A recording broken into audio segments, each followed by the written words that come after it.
So, good morning.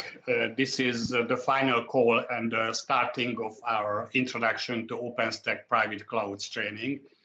This is a free online training that we regularly run, typically quarterly in European time zone.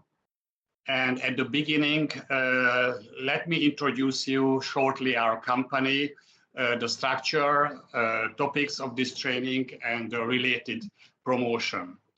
The participants, or rather the presenters of this online training, will be myself, Erno Erdei, CEO of Componentsoft, and one of our senior OpenStack instructors, Graham Jones from the UK. First, few words about Componentsoft, so our company.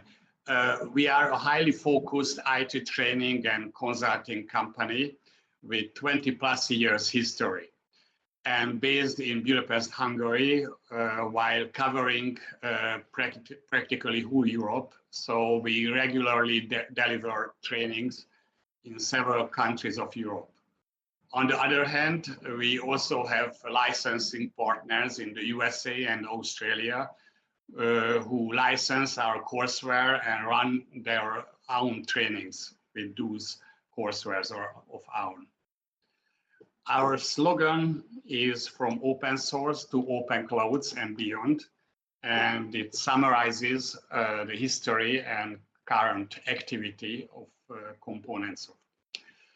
We started as a Sun Microsystems partner, covering firstly Solaris topics and later MySQL topics in our trainings. And later, as Oracle bought Sun Microsystems, we became an Oracle approved education center, as you can see below on your right. Later on, we started to deal with other open source technologies like Linux, Tomcat, Apache, Python, Perl, and others. And in this area, we have our own courses, and we are also a Red Hat technology partner. Our newest and most exciting, fastest growing business is open cloud technologies. These are OpenStack, Docker, and Kubernetes. And in this area, we are one of the few global training partners of the OpenStack Foundation, as you can see on this logo. Our OpenStack trainings are promoted on the OpenStack training marketplace. You will see the link later. And our OpenStack trainings are also strongly connected to the OpenStack Foundation exam. More about it later as well. What is also an important fact and which gives us a strong background is that we are also one of the few preferred IT training suppliers of the biggest global telco vendor, which happens to be Ericsson. And as such, we deliver lots of trainings in the whole EMEA region for the engineers of this company. Besides Ericsson, we also have other important international customers like Deutsche Telekom, T-Mobile, Telenor in the telco operator field, as well as IT shared services centers like T-Systems, IBM, and HP.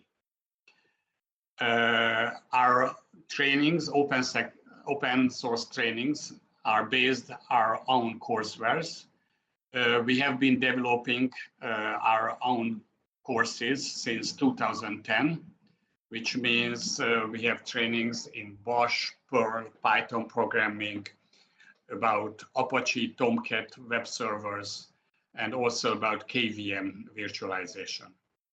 But what is really interesting now is our OpenStack activity and OpenStack trainings. So in this field, we started to deal with OpenStack in 2013 when one of our most important customers, the same Ericsson, decided to use OpenStack as the base of its new generation of software services, telco software services. And Ericsson was not alone. As a matter of fact, the new generation of telco services called NFV, or Network Function Virtualization, is one of the most important usage of OpenStack as a platform. And almost all of the OpenStack vendor uses, all of the telco vendors, uses OpenStack as a base for their NFV services. And NFV is a very hot buzzword in the telco industry. So based on this knowledge, we started to develop our own OpenStack trainings, and we ran the first classes in 2014. And since that year on, we deliver several dozens of OpenStack courses directly in each year with 6 to 16 students per class for customers throughout Europe. And as I mentioned, we also have partners in the USA and Australia who license our OpenStack courseware and use them in their own OpenStack trainings. Otherwise, we are always open and glad to have new licensing partners all over the world. Now, after this short presentation, let me tell you a few words of, about this technical training itself, because it's a technical training in 3 hours and not a marketing webinar. During this training, you will learn the history, the main concepts, the development process, structure of modules and functionalities of OpenStack. And besides demonstrations, you also see, besides the presentation, you will also see demonstration of the OpenStack daily operation with its user-friendly Horizon admin tool.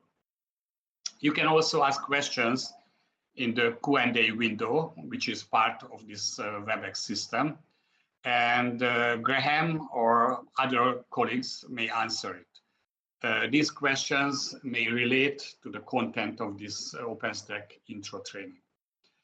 The audience of this training is telco and IT managers and professionals who want to gain a basic understanding of OpenStack. And otherwise, the content of this training is practically the first chapter of our most popular 4 days long and chargeable OST-100 OpenStack Admin and COA exam prep course. So that course prepares participants for both daily OpenStack operation as well as for the COA exam of the OpenStack Foundation. More about that later. Now, the structure. So we started this training. You are watching and listening to my short introduction.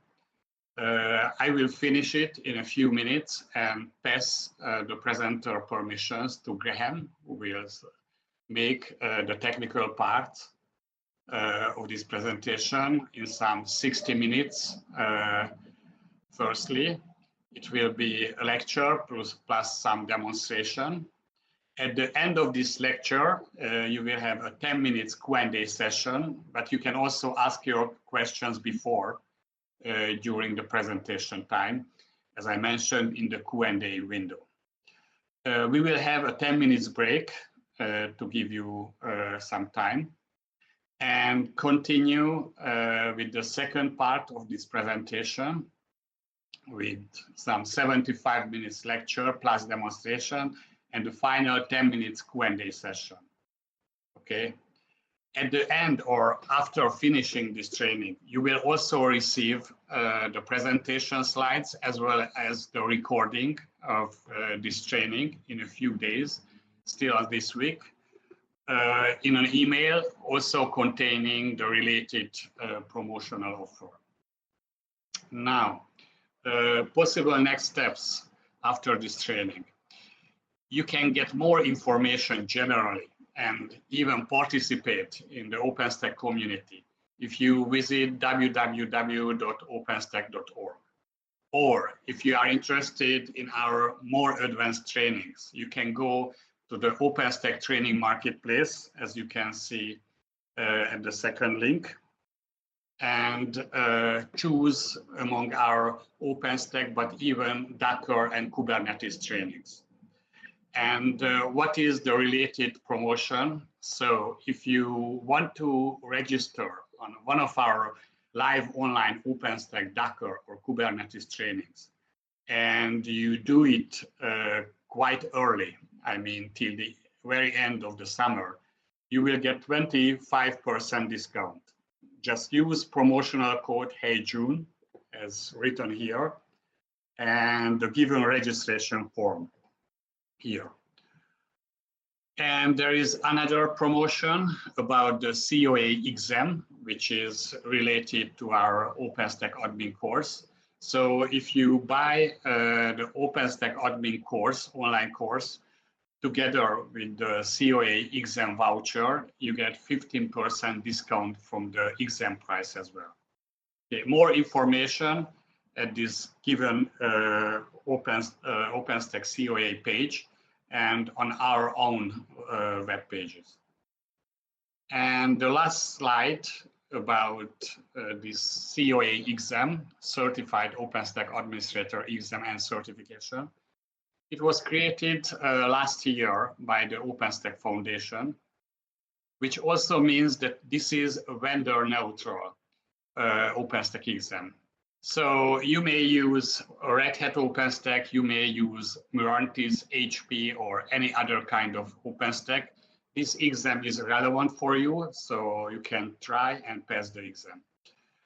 And it's an online exam, so you don't have to travel to anywhere. You can do the exam anytime from anywhere, given that you have a fast and reliable internet connection. And it's a hands-on exam, so not a multi-choice test type of exam.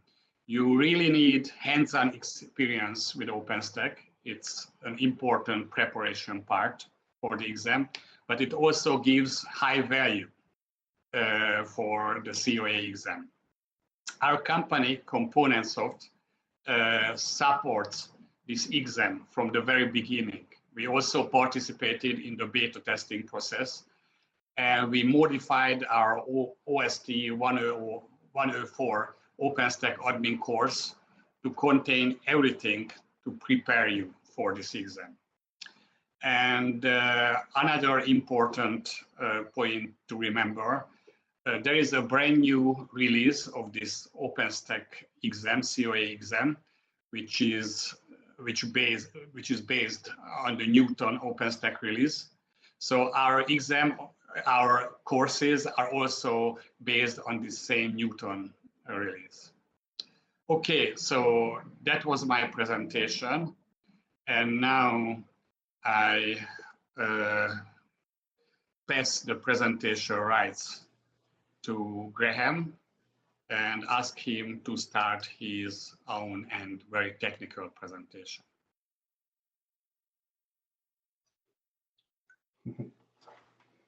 Right, good morning. Hopefully everybody can hear me. And with a little bit of luck, you'll be able to see me too, just for the moment.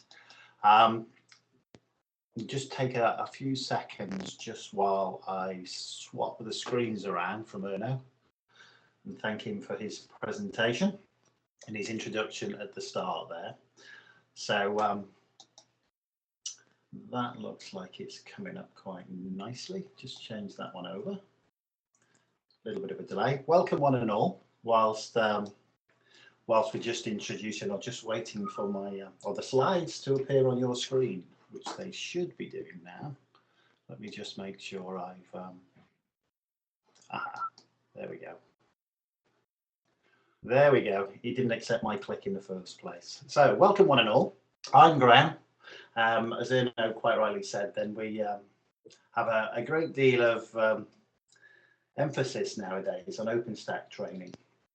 As you can see, as far as the video is concerned, I'm here looking like a radio presenter with earphones and microphone. So hopefully everybody can hear me okay. As we've mentioned before, if you have any questions, if you wish to put any forward, then that is absolutely fine. Absolutely fine. Just put those forwards as you do. Although we will have a roundup at the end of each part regarding questions and answers anyway. So hopefully you'll get out of this short period really the introduction to what actually is in place, what's actually going on, and what OpenStack is actually all about. One of the things I am going to do, as you can see, then you can sort of see me on the video now. As my presentation is somewhat larger, then I'm actually going to turn the video off for the duration or for the moment, and then we'll come back to it a little bit later, because I always think it's slightly distracting when we're dealing with the technical aspects. As far as introductions like this is concerned, that's perfectly fine, but it can get a little bit distracting as far as that is concerned. And as the presenter myself, just seeing my face on screen whilst I'm presenting is not something I want to see. So I'll just get rid of the video just for the moment, and so we'll leave that clear. Following on from that, then let's have a look at what we're doing with OpenStack. As we mentioned, this is a short presentation regarding basically the fundamentals of. When we say fundamentals, we mean that because there's only so much you can actually do in the time period. But let's have a look at OpenStack, because of course cloud computing and the word cloud, and we get all of these wonderful phrases now. Well, it's in the cloud. That's perfectly fine. The cloud will look after that. You know, you can put your backups in the cloud. You can do this. You can just get it from the cloud. So there's an awful lot of emphasis on this great word of cloud. But what does it actually mean? And one of the things I'm always reminded of before we look at this slide here is the fact that there's an awful lot of responsibility probably passed over from IT professionals or from the man in the street that knows a little bit about IT, when they sort of say, oh, well, the cloud will deal with that. So it's an easy answer. It's an easy answer. But at the end of the day, it's okay saying, well, the cloud will look after that. But somebody's got to look after that cloud. Somebody's got to administer that cloud. Somebody's got to understand what's actually there.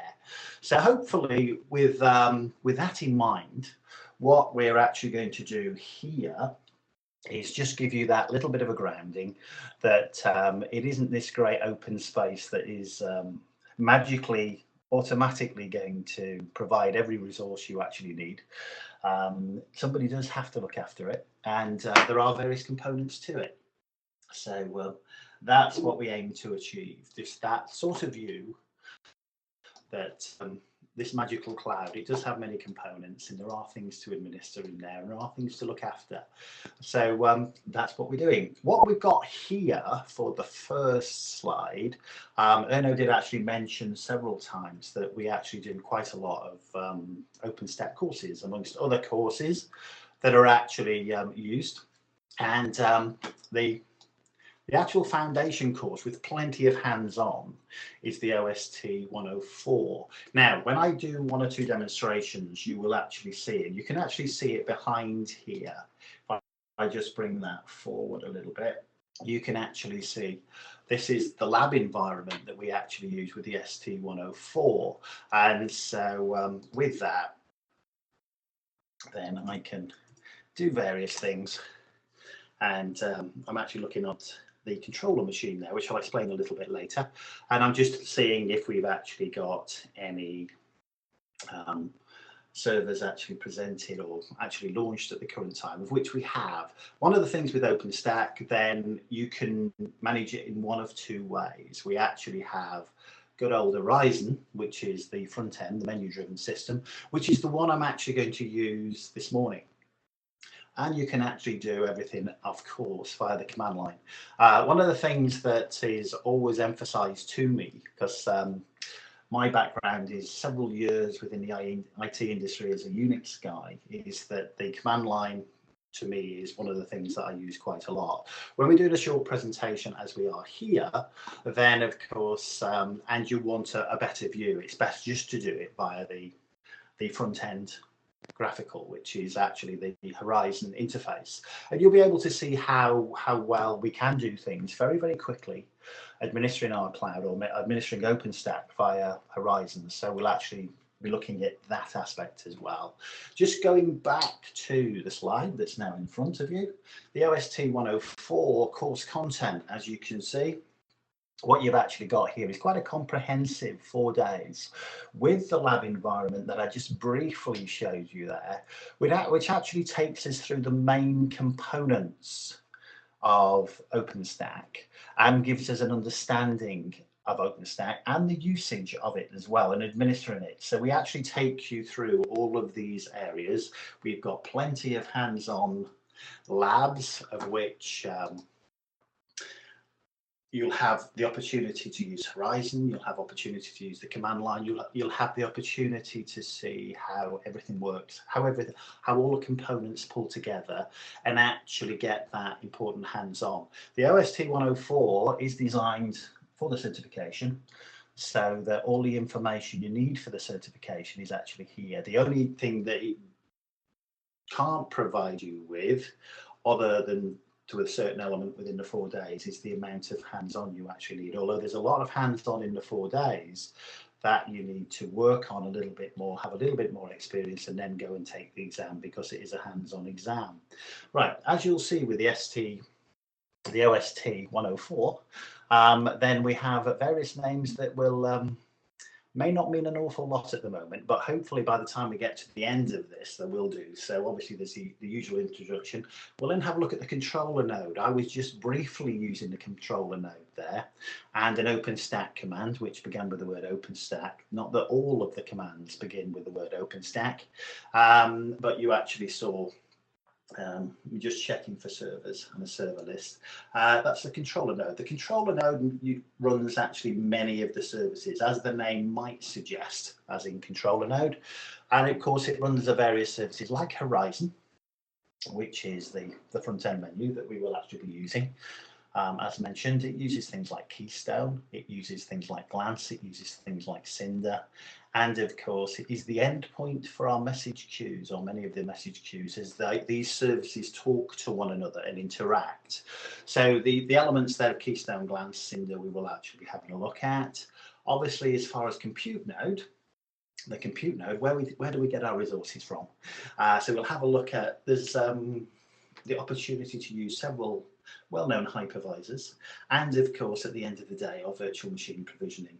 Then we get, no machine is actually complete without a network, so we then move into Neutron, previously known in the brackets there as Quantum in the earlier versions of OpenStack, but we'll then get to our important aspect of the network part. And again, once we're actually doing a quick demonstration later, we'll be having a look at these components. So we'll have a look at good old Neutron, which is now, of course, or previously called Quantum, and the network managers. One of the things I always sort of add here as well is that obviously with something like OpenStack, obviously with things like cloud computing, you can start off very small and you can expand to extremely large.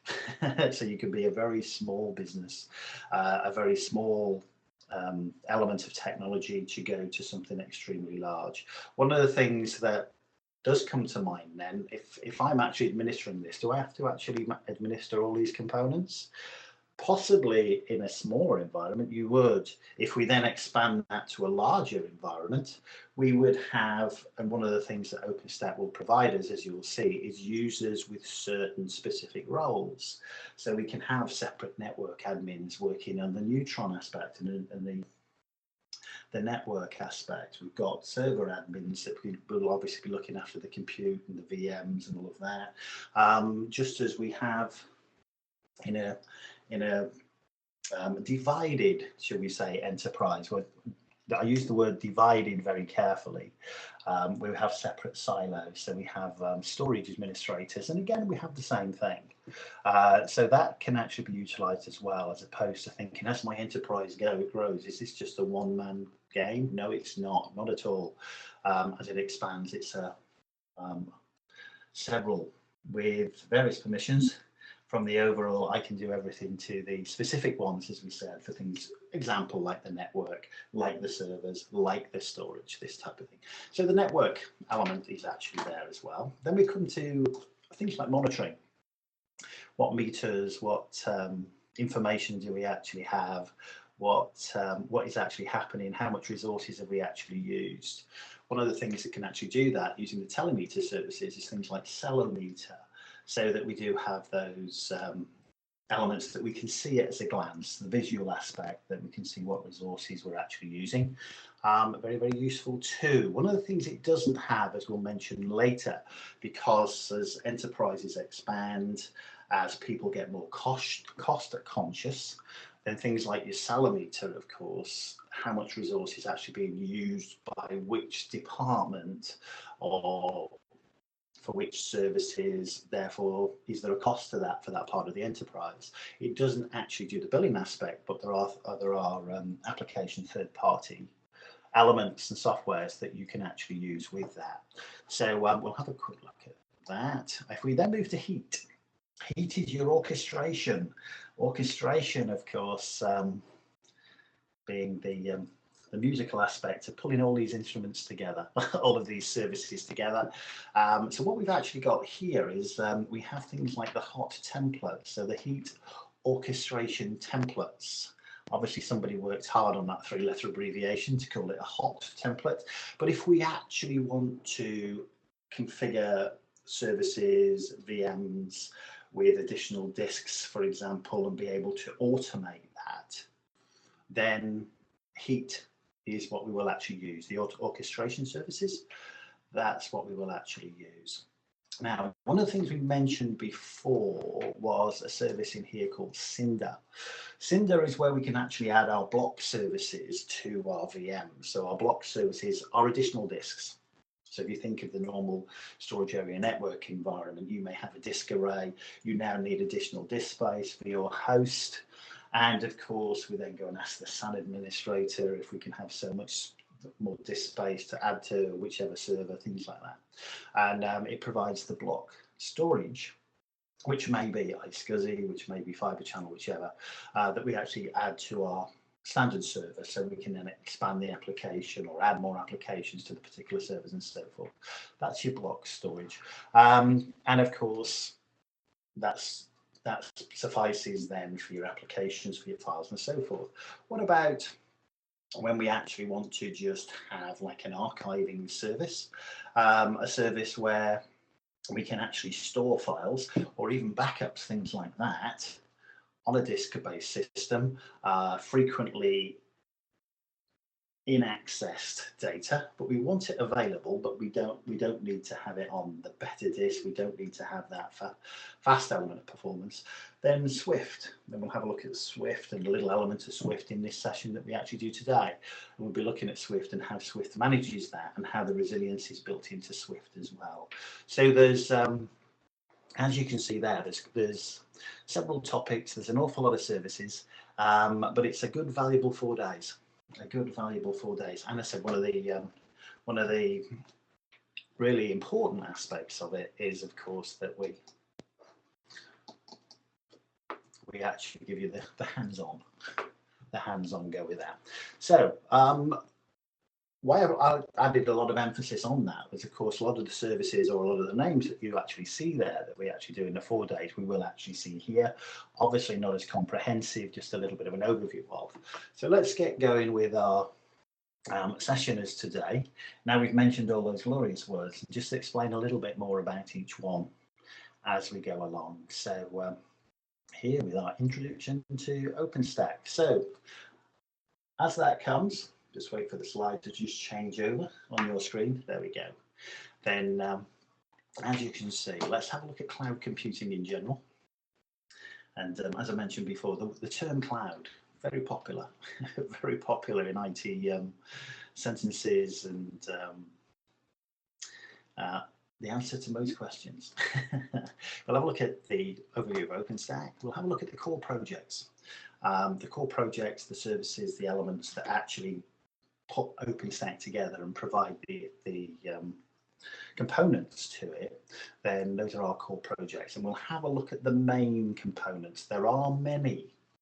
There are many. And of course, with the development of OpenStack, these components are being, or these projects are being added to all the time. And there's quite a lengthy list. We will look at the main components, or the essential components you would need to start with, not obviously all of them. We'll have a look at the OpenStack architecture, which we wouldn't be doing an overview if we didn't do that. And of course, we'll have a look at virtual machine provisioning. So we'll have a demo or two looking at Horizon and looking at the way we can actually do things relatively quickly via Horizon, so that we can actually see that. Right, so just changing that slide over. What we've actually got here is, it's taking a little while just to complete there, but cloud computing. Cloud computing. So what have we actually got? What if we make a step back from the services that we've actually got, that the IT industry effectively exploded over so many years, of course, from the operations in offices to systems, mainframes, running certain applications, and everybody's still keeping paper copies of everything just as a backup and things like that. Those days have long gone, of course. We are now extremely reliant on our IT services. We are also extremely reliant on being able to expand those, and as a result of that, what resources we actually have available. With the cost of resources and the time actually taken to provide resources, then that can be quite a blocker as the company expands, as the requirements get larger, as everybody needed everything yesterday. It's quite a task.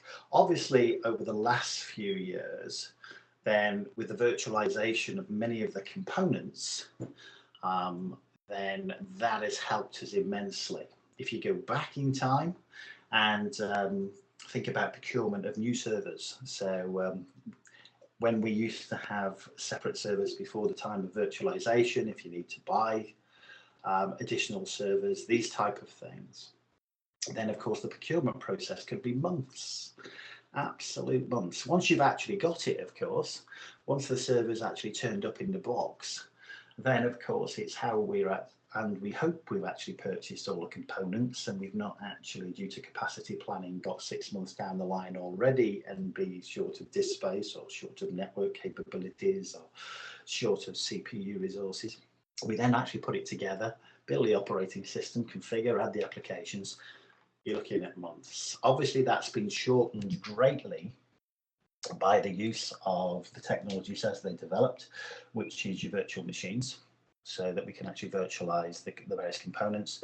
And of course, for things like storage area networks, whether it be fiber channel, whether it be iSCSI, whichever, whether it be network attached storage, being able to add those additional resources to it. So at the end of the day, what are we actually looking at as far as cloud computing is concerned? It's actually using, obviously, the bedrock of what we've actually got, because we still actually need our servers.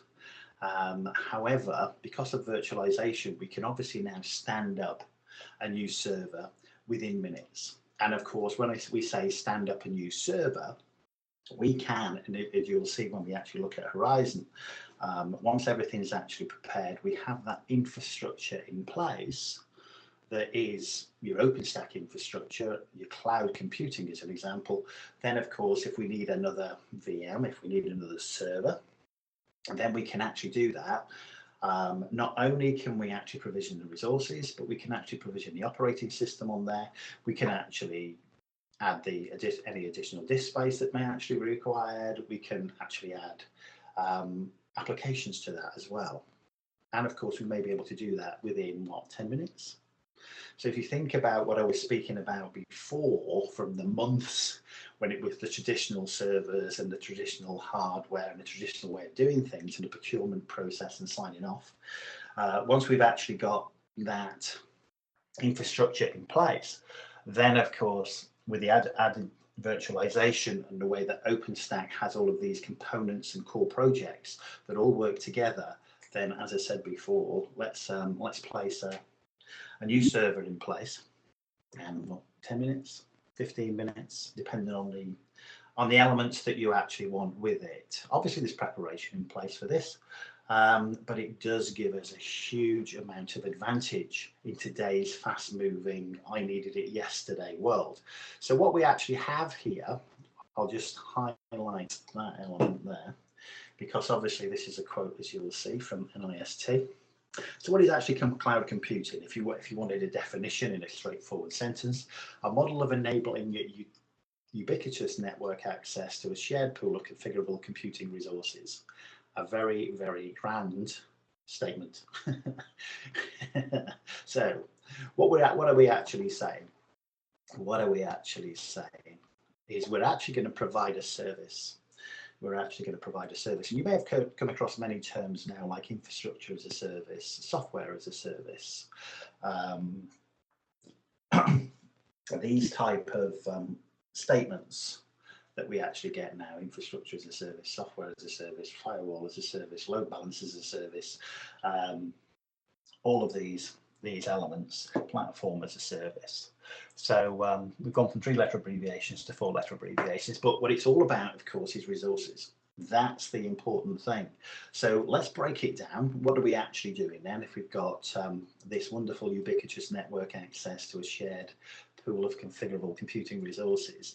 It comes back again to what we were actually saying about the elements of the technologies as we move forward, where we can actually be a lot more flexible with our resources and a lot quicker in bringing those resources to usefulness within a service, within a server, within what we actually need to actually provide the emphasis and resources for your workload and for the services that your enterprise, your network, your business actually needs, and your business requirements and the business objectives. So what have we got then? So we've got a big group, or we've got a large element of CPU, not going anywhere without that. We've got a large element of memory or RAM. Again, we're not going anywhere without that. We then have disk resource that's actually required, and we need network resource. So rather than have it very static as it was previously, when we're using the various services within OpenStack, then all of this becomes very flexible, very fluid. So that virtualization technology that we've actually got allows all of these elements now not to be hard and rigid. So we have a server, if you think back years ago, we have a server which has so many cores, it has so much memory, it's got so much network interfaces, and it's got so much disk space. Okay, and that was it. That was your server. Whereas now, when we can pool these resources, we can get away from those rigid ideas of the individual hardware. We can blur the lines from those. Then, of course, we can actually use these resources as we see fit. So if you wanted a VM with just one CPU, with 2 gig of memory, with a singular root disk, fine. If you wanted another one and you've actually got the resources, obviously with the multiple cores, with 40 gig of memory, with 4 separate 10 terabyte disks with it, then we can do that too. And of course, the amount of time that's actually being used is to actually provision these is not a problem, not a problem. So good. So that's the type of thing you're doing. You're utilizing your resources, and so the various elements with that, of course, come down to this important statement here: resources are allocated on demand. Scaling and removal happens rapidly. Very, very important seconds. So it's reusable as well. That's the good thing about it. If we stand up a server, and of course that's then being used, the requirement for it is no longer required, then of course we can just remove it. So we can then put that back into the pool, and that resource is now available. So it does actually give you that flexibility. And again, when you think about the way we used to do things with traditional hardware, then it's a great plus. So if you think about an example of that, if you've got somebody that just needs a machine for 2 weeks, a month, bit of development, do everything they actually need to do. Once it's actually finished, just delete it all. Oh, there's the CPU back, there's the memory back, there's the disk back that we can now use somewhere else if required. So that capability is exceptional. It makes life a lot more flexible. It makes the return on investment an awful lot better. Right, so with that, of course, then as I mentioned before, what you're actually looking at is, of course, a lot of resource, a lot of services that we can actually use. And of course, it scales rapidly for the larger enterprises as well as the smaller enterprises. If we need to, of course, we can actually apply things like quotas. The whole element that we can actually use, though, of course, it's cost effective, because we can expand as we actually need to, and we can have that flexibility that actually goes with it. As you will see, there are on the market several pay-as-you-go models which are actually applied to it as well. So it's the usual type of thing that the systems that we're actually using, we may actually get those from a provider. Just an example, things like Amazon, and of course you just pay for what you actually use. And of course you can actually do that by the hour, or you can actually do that by the amount of space or the amount of resource you've actually got. So if you actually just wanted something, let's just say for 3 or 4 hours, you could actually do that. You can actually pay for those 3 or 4 hours, and of course once you've actually completed, that goes back into the resource pool and can be used elsewhere by somebody else. So it's, as far as that goes, the flexibility is immense. So very, very good. And as I said before, standing up a server with an OS, with additional disk space, with the correct amount of CPU, correct amount of memory, is a massive plus as an administrator. So said it all, really, didn't it? Maximize the effectiveness. All right. What you've actually got there, of course, there's always a side to it that we may actually purchase a little bit too much at the end of the day. We can always actually use that, and of course, in the modern time, using the phrase which makes me sound very old, in the modern time, then of course we need to always use these resources, and no doubt before too long we'll probably need them anyway, even if we do over provision a little bit in the first place. So but as we said, we can actually do it very, very quickly and very, very straightforwardly. At the end of the day, you could actually be running OpenStack on a singular server with an allotted amount of additional disk space available to it. Stand up depends on the amount of resource you've got, your CPU, your memory, your disk space, on how many VMs, of course, you can actually use, and what resources you actually need. And so as far as that goes, it makes life a huge amount easier. So there are many, many advantages as far as that is concerned. One of the things that you probably have seen, of course, is that we have various server models and various service types of what's actually available to us, and of course the nice straightforward elements of the terminology that comes along with that too. So infrastructure as a service, IaaS. When we're actually looking at OpenStack, whatever you actually got, if you wanted to give it a name, effectively, then that's what you've actually got, because of course you're standing up machines with a certain amount of resources, CPU, memory, disk space, and so forth. Additional to that, a network, and so we have a lot of resources. So the infrastructure as a service is now a lot more flexible, and we are actually providing it as a service with us, like I say, that flexibility in those blurred lines. So those machines, of course, we can actually stand up. We have bare metal services that we can actually utilize again and operate with those. We have the virtualized services, so we've got machines as a service as well. Add to that, of course, your block storage, as we're saying, provided by services like Cinder. You've got your networking provided by services like Neutron. We've got things like firewalls as a services, load balancers as a services. We can set up VPNs. You can have your internal network, access to your external network through floating IPs, through NATing, network address translation, all of these type of things. And of course, good old Swift, the object store. So there are a lot of services that we can actually use. If we look at the marketplace, then you've possibly heard of a company called Amazon, Amazon Web Services. And of course, they have very much as an example, as I mentioned before, the pay-as-you-go type service. Obviously, OpenStack adopted by many manufacturers. Things like Azure, if you come across Azure as a web services, then that's provided by a company you may have heard of called Microsoft. And of course, probably nobody's around within the IT industry at the moment that hasn't used the term VMware within a sentence.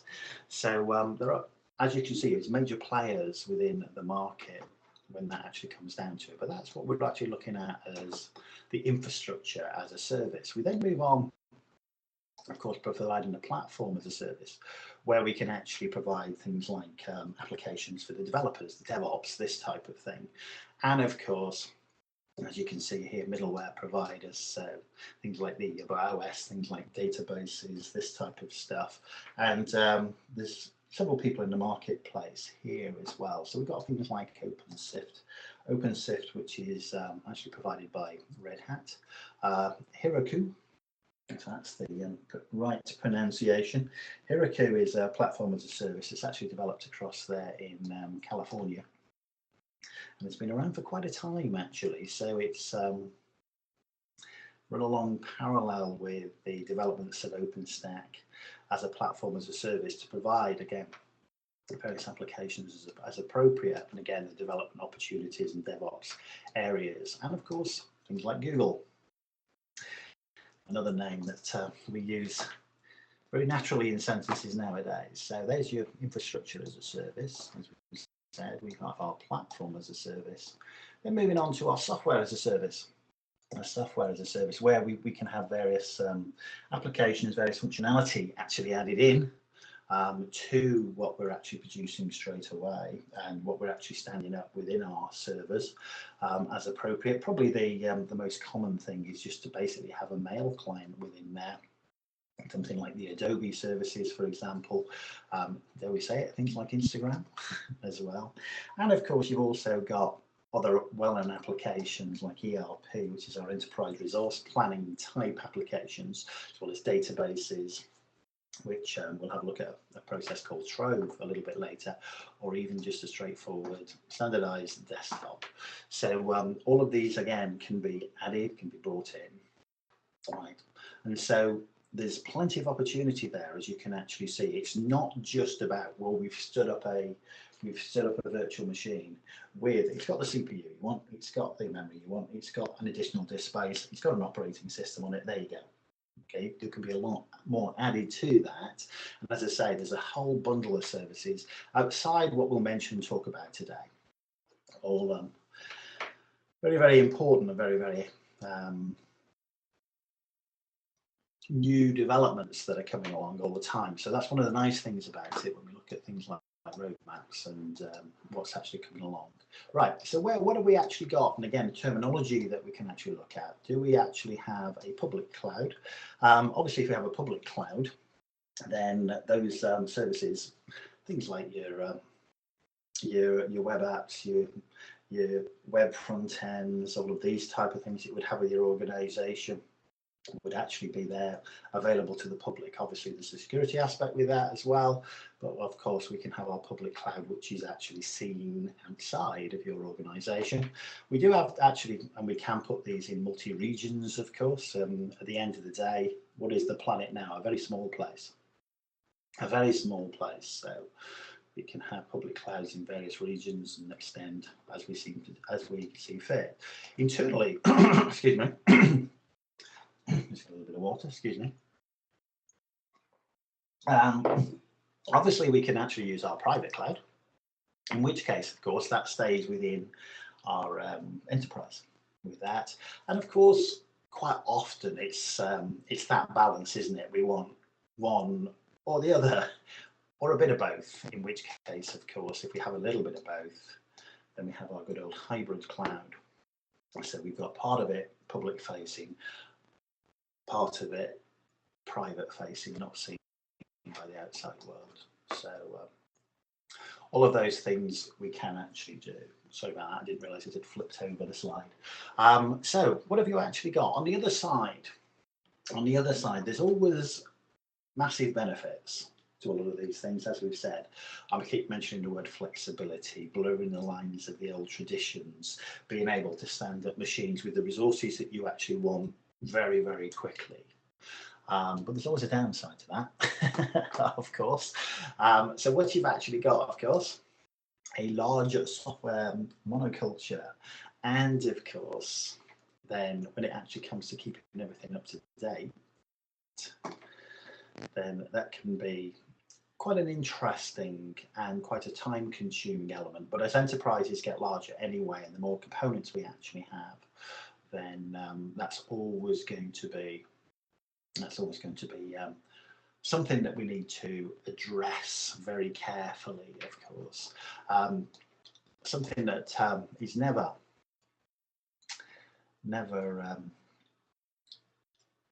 unseen, of course, is it's not always so cheap. You know, it's the return on investment you've actually got, the time to market, should we say, is obviously very, very good.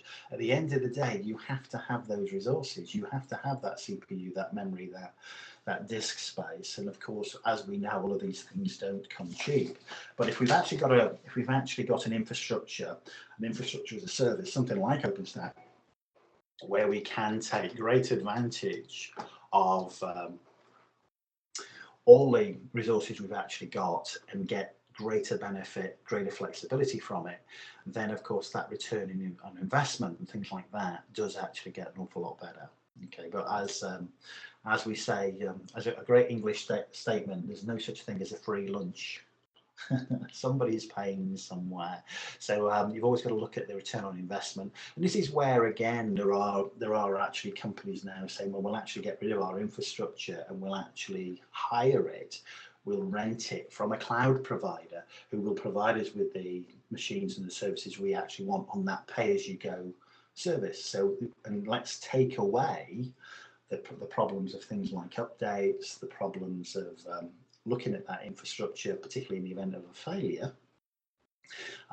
Let's actually pass that over, and we'll actually just pay for it as we go, pay as you go, as we said. So the usual type of things as well. If we actually have anything that's public facing, then we've always actually got to look at the security aspect of that.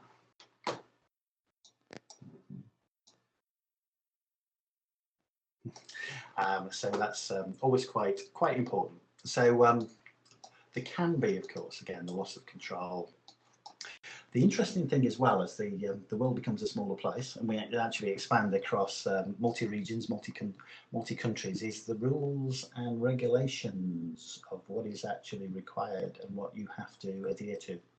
So you know, it's the usual type of things that certain aspects that you may be selling in one place may not be appropriate in another. And so you've always got to be careful of the differing rules, regulations, government requirements within any given region. So if you're actually multi-region across the world with your larger enterprise using it as one, then that's always something you've got to be very careful about. One thing that, again, if anything can be public facing and be seen by any hackers, then of course it's party time if we don't actually make sure that those things are secured and maintained, and maintain and keep up to date with all necessary security, of course. Incorrect private policies, these type of things we've actually mentioned. And of course, as far as resources go, you know, who can actually see what, who can do what. Very, very important as far as the users are concerned. All right, so just moving on a little bit from there. If we have a look, and this slide is actually rather a complicated one with lovely colours, but what it's all about, of course, is all the decisions that are actually made from various people to actually, for that procurement process. So nice little bit of bedtime reading for everybody if you want to follow the numbers around.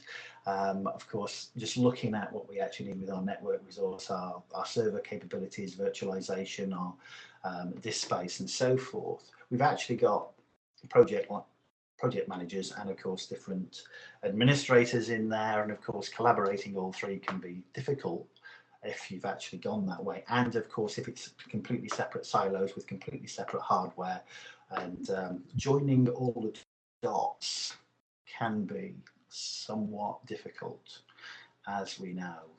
So with that, if we then just have a look at what we've actually got with OpenStack, then you can actually see that just as a visual, the amount of effort, conversation that's actually being used here, and that culture you've actually got within OpenStack and the cloud and all of these services running together does actually enable us. This is where we're using the infrastructure as a cloud.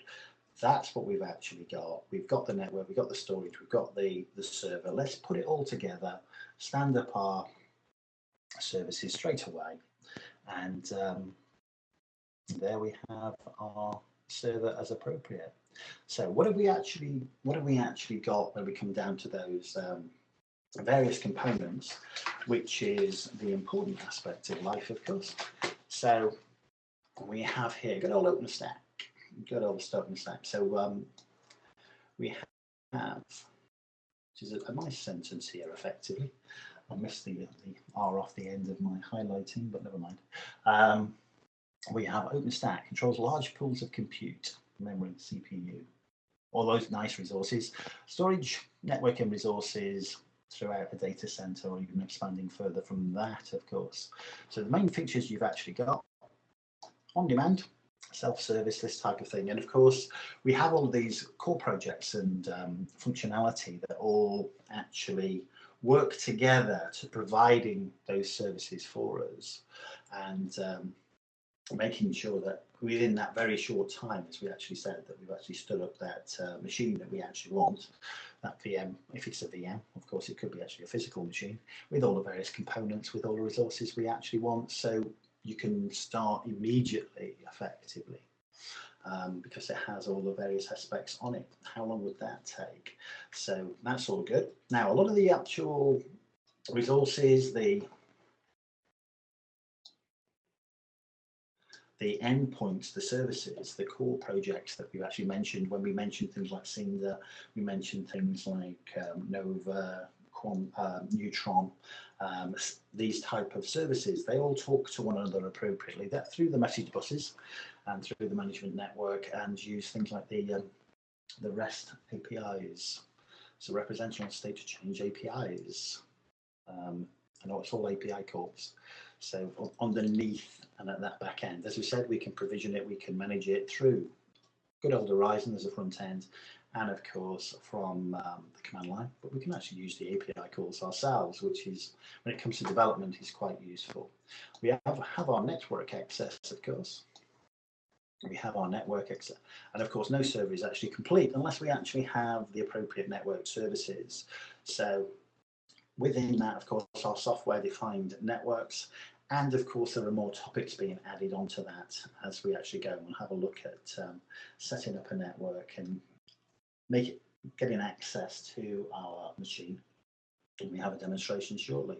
So we can actually see here, and again, as far as networks are concerned and utilizing the networks, then we can actually use those, your separate subnets, separate IP ranges, your internal network, your management network, access to your external network.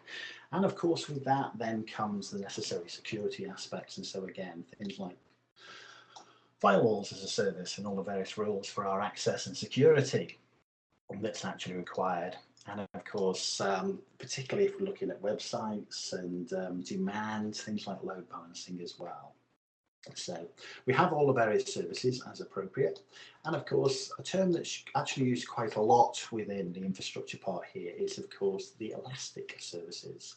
So the ability to actually scale out as needed, to change, is always very important, particularly with enterprises and the changes that we actually need to make quickly in any enterprise nowadays. So we have our various metered and measured services again. As I mentioned before, within Horizon, within things like Ceilometer, we can actually see what we're actually providing, what services are available, which aren't available, whether we need more of a particular resource, how much resource is actually being used, all of these type of things. Right. Now, so that element's a little bit of an overview of the various services with a lot of emphasis on what cloud computing actually is, effectively, just to summarize it. And then when we're looking at things like OpenStack, then we have this infrastructure as a service. So we have all of these wonderful components that we can put together very, very quickly, stand up our machines with all the necessary compute services within minutes, and away we go, and away we go. So the flexibility is actually there. Okay, now before we actually get to, we'll just go on just another short few minutes, then we'll have a question and answer, and then we'll have a break. So just to give your ears a rest. Right, so a little bit of a slight change, just going back into history a little bit. What you've actually got, of course, is, as said before, things like OpenStack.org. You can find an awful lot of information there, of course. And of course, one of the emphasis you've actually got with OpenStack is the word open, as far as that actually comes in. Where it actually came from is, as you can see there, founded by Rackspace Hosting, and of course NASA, a well-known term, good old NASA. What they actually had, they had the Nova services. They developed the Nova services and the Swift services individually, and then of course brought those together. But as you see from the actual date that we've actually mentioned there, 2012, I know it's 2017 and 5 years is a long time, but in IT, when you're thinking about foundation to epic proportion, then 5 years is actually quite a short time, and there's an awful lot of development and projects gone into that, and usage gone into that, of course. So effectively, as you can see, then as an organization, not too long, in years' time anyway, as far as that goes, but as an emphasis, and as we've mentioned, and as I mentioned at the start, things like the common analogy of cloud nowadays, of course, has gathered pace tremendously. So what you've actually got, it's all obviously attracted many people, many developers, many people interested, many people excited by what's actually going on. So as you can see here, promotes the development, distribution and adoption of OpenStack. As I said, there's many people involved, many services. You can, as an individual, if you wish to, get involved. So what we've actually got, as we mentioned before, software meritocracy, and it's composed of dozens of core projects. Now, each of these projects, as I said, there's huge lists of them, or there's large lists of them. When we've mentioned things like Cinder, Swift, Nova, Neutron, these type of things. These are the main ones, but there are many dozens of others as well. And these, of course, are all managed appropriately, and each project will actually have a program technical lead, And all the developments are actually controlled by the technical committee, as you can actually see. Technical leads quite often are seconded in or offered from some of the major manufacturers. So just for example, if I sort of mention HP, particularly in many developments, were quite involved and provided many people as program technical leads, just as one example, and they're not alone in that at all.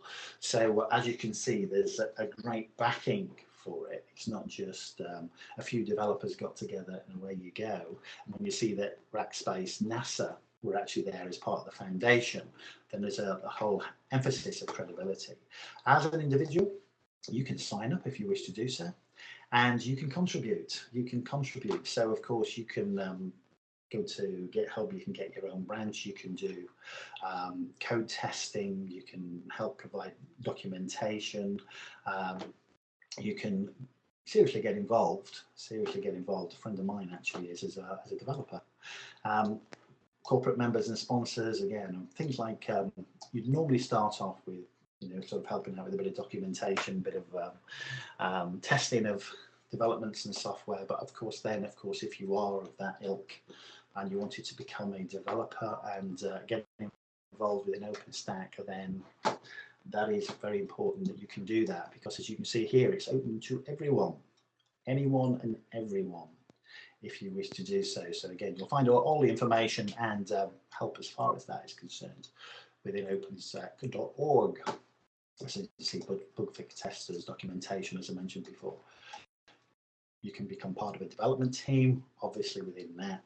And as I mentioned before, then you can sign up as a contributor with all the various license agreements, get your own branch of GitHub, do your testing, put your testing documentation in, and build it up from there. So it's not a closed shop by any means. That's the important aspect of it. Certainly not a closed shop. As Edo mentioned before, then you've got the exam, which is always worthwhile having, particularly as it's not vendor specific, as he mentioned before. So always very, very good. Always very, very good as a consideration within that. Right, when we actually look at the various aspects of OpenStack, this is the last slide, then we'll have a question and answer if anybody has any questions, and then we'll have a bit of a break as well. So what we've actually got, we will come back to it later, but we can see the emphasis that we actually have at the top here on our dashboard with this horizon. Within that, we have the various services, of course. So we have our compute services here, right in the heart, where we're actually getting our CPU and memory. And so that, as far as our services are concerned, are Nova. As you will see within, if we track around, then all of these various services all have various collaborations, access to all the other services. So it's a matter of putting all the services together, but we have our compute services down here. And of course, we have things like our identity services. What you've got with your identity services is a service called Keystone. And as you can see here, authorization, authentication. So effectively, you wouldn't be able to access the endpoint of another service, a term that's used quite a lot in OpenStack, if you weren't authorized. So, and at each point, when we actually want to put a VM together, you will actually find that for each service that you actually need to contact to put these components together, then the authentication is required. And each of the service will check with Keystone to make sure that you have that authentication and a token can be provided. So this is where, again, we can set people into network administrators, storage administrators, server administrators. So if they try to do anything outside of the boundaries of that, then Keystone is not going to let them. So it's for want of a better description, that's your authentication point in the Unix world. That's your groups and your file permissions, your password entities, but obviously with a certain amount of greater emphasis on that. So our compute services in the middle. Obviously, we'll need our network services within that. If we want to actually put it together and orchestrate it, as opposed to do it individually, and set up multiples and do things time and time again, repetitive. Then we can use heat, our heat orchestration templates or HOTS. We don't want that. We have our various image store, of course, because at the end of the day, if we actually put our CPU and memory together, then of course we need an OS on there. It's not going far without that. We need additional disk space. Then we have our block storage, which of course is Cinder. And our good old object store, again, for our archives and our putting files in places and putting data in places that we don't need to frequently access. The only one I've not actually mentioned there is the good old Telemetry service, which is Ceilometer, of course, which is actually looking at what we've actually used, what resources are available, what is in place. So all of it, as you can see, all hangs together. All of these services have direct lines to the appropriate services they need, particularly when looking through the middle network resource and OS. And after that, outside of that, additional disk space, orchestrating it, resources in use, and so forth. All again can be done from your dashboard, which is Horizon.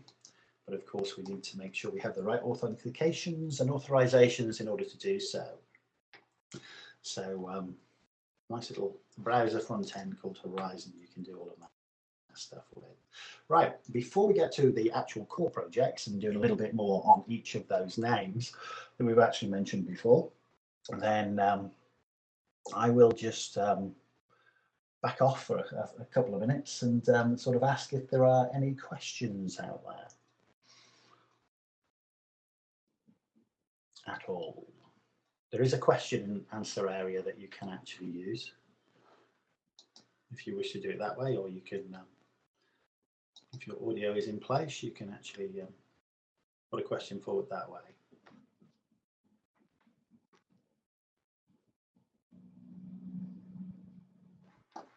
Or you can even put it on the chat.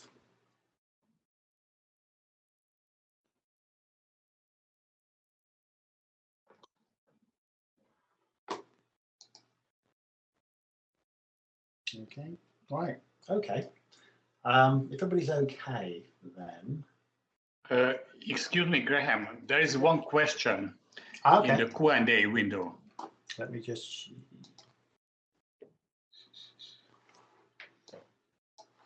Let me just find that. Just, oops. Let me just have a quick look. Right.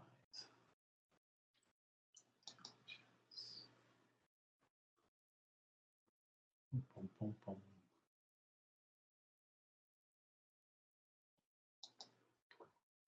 So the question is why we need block storage at all.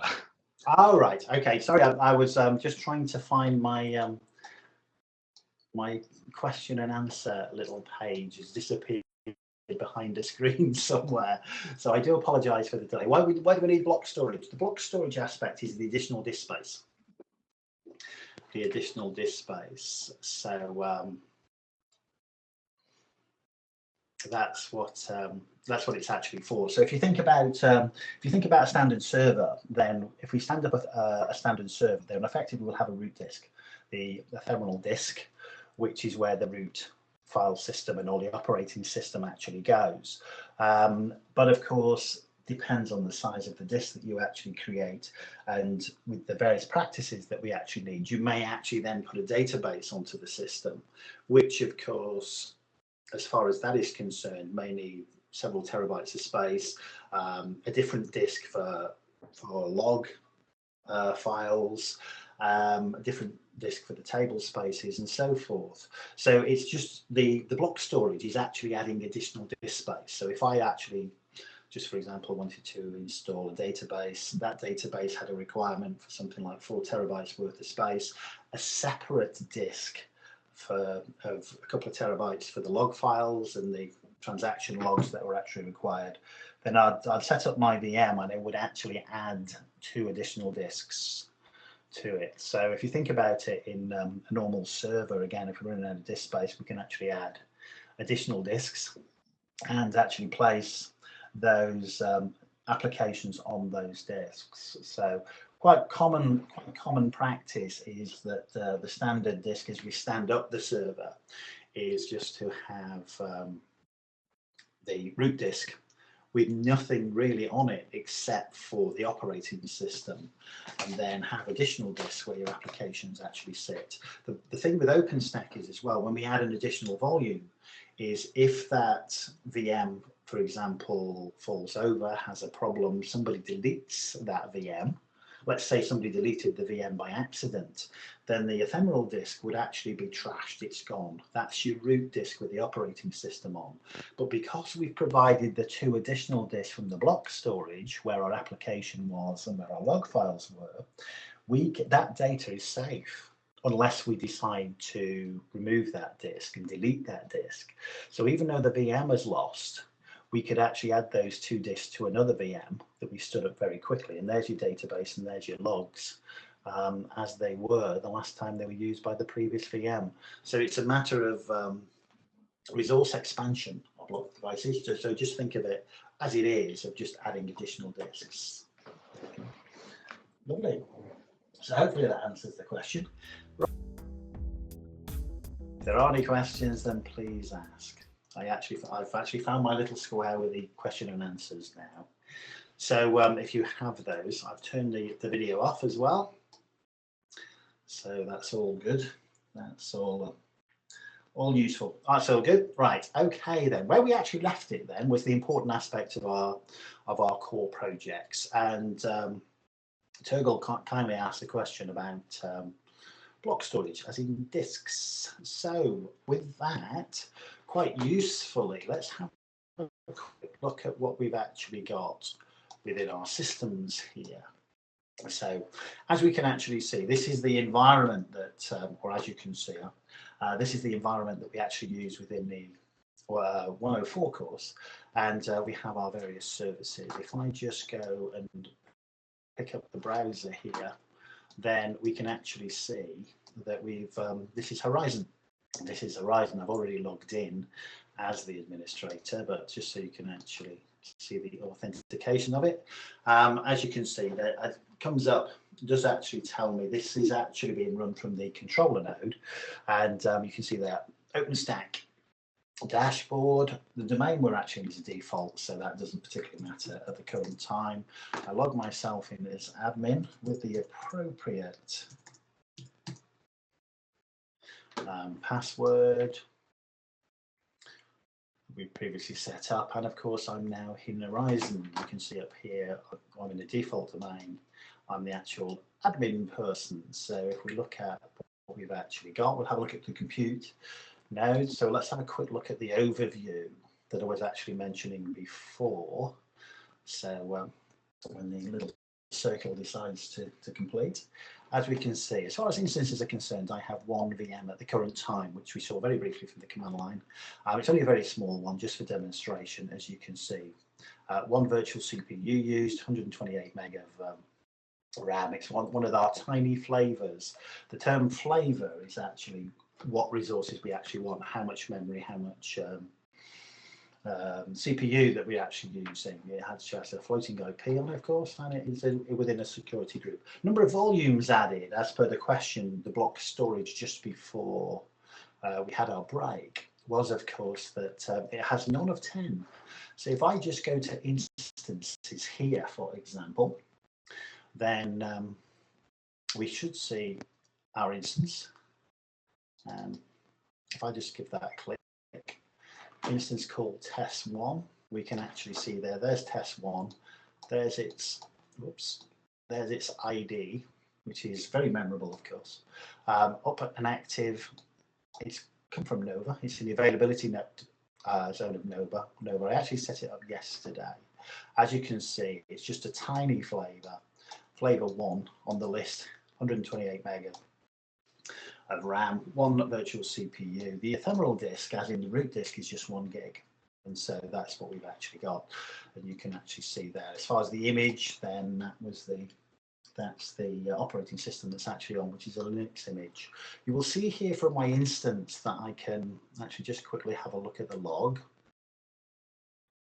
and various things have been done and added that I set up yesterday within that.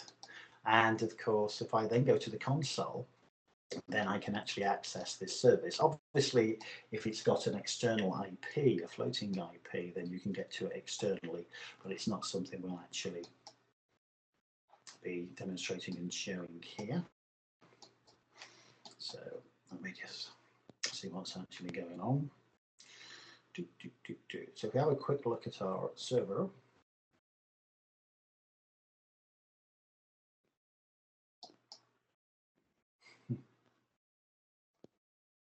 didn't do very well. I'll have to come back to that and have a look at that. So I'll say tiny active.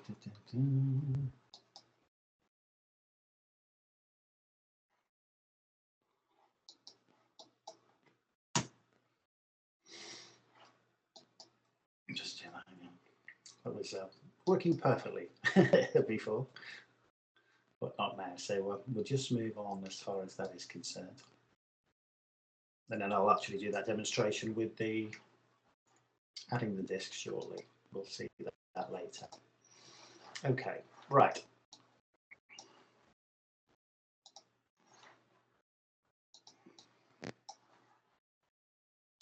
Just see if that comes up. Don't want to spend too much time sitting there waiting for that. I'll come back to that very shortly once it's rebooted. Okay, so we were having a look at all the various architectures. We'll come back to that demonstration shortly. Sorry about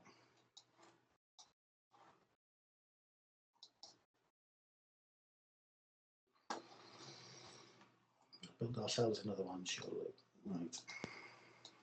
Okay.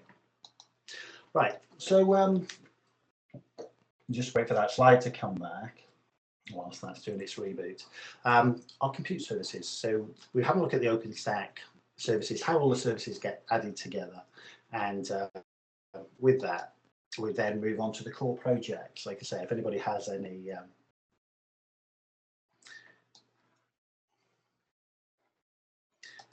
questions, please ask. So let's have a look at a little bit more about each of the services and concentrate on the services.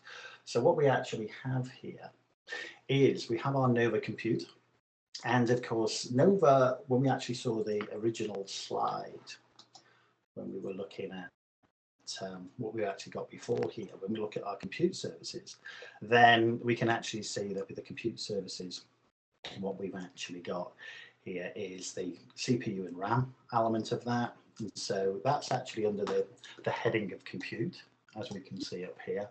And of course, that goes underneath Nova. Right. Now, as far as providing those compute services, then this is what we've actually got to put things together. And as you can actually see, we put together the CPU, we put together the memory requirement, and of course this is where we actually build everything from. And when I quickly showed you that VM that I built yesterday, that was working fine yesterday, that it had what's known as a flavor, which was, it used the tiny flavor, which, let me just change that back to there. So we only had one virtual CPU and we had 128 meg of RAM. And so what you're actually doing with compute, of course, is adding these things together. So this is what actually provides that service. So good old Nova provides that service as you've got those compute services, as you can actually see here. Now, as far as that's actually concerned, it does actually use a lot of the technologies that you've actually probably heard of today, which is always a useful thing.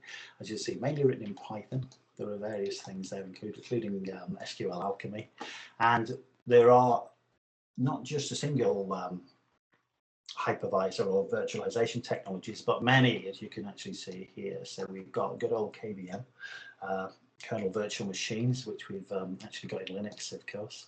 Good old Zen, Hyper-V in the Microsoft world, VMware, Linux containers, and of course the quick emulator, QEMU, the quick emulator services that we can actually use too. So All of those type of things are resources that we can actually use as our virtualization technologies within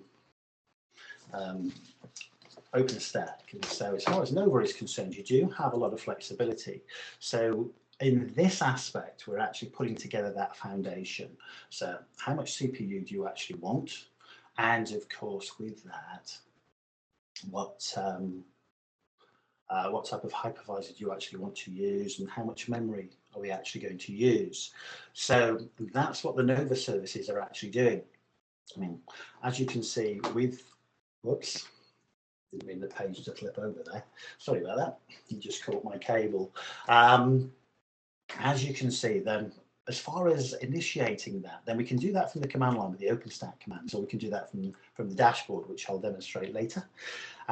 So we can do that from Horizon, and of course Horizon will then, of course, coming from our controller node, will actually then contact Nova. As far as that is actually concerned, then we can then pick our flavor, or we can set up a new flavor.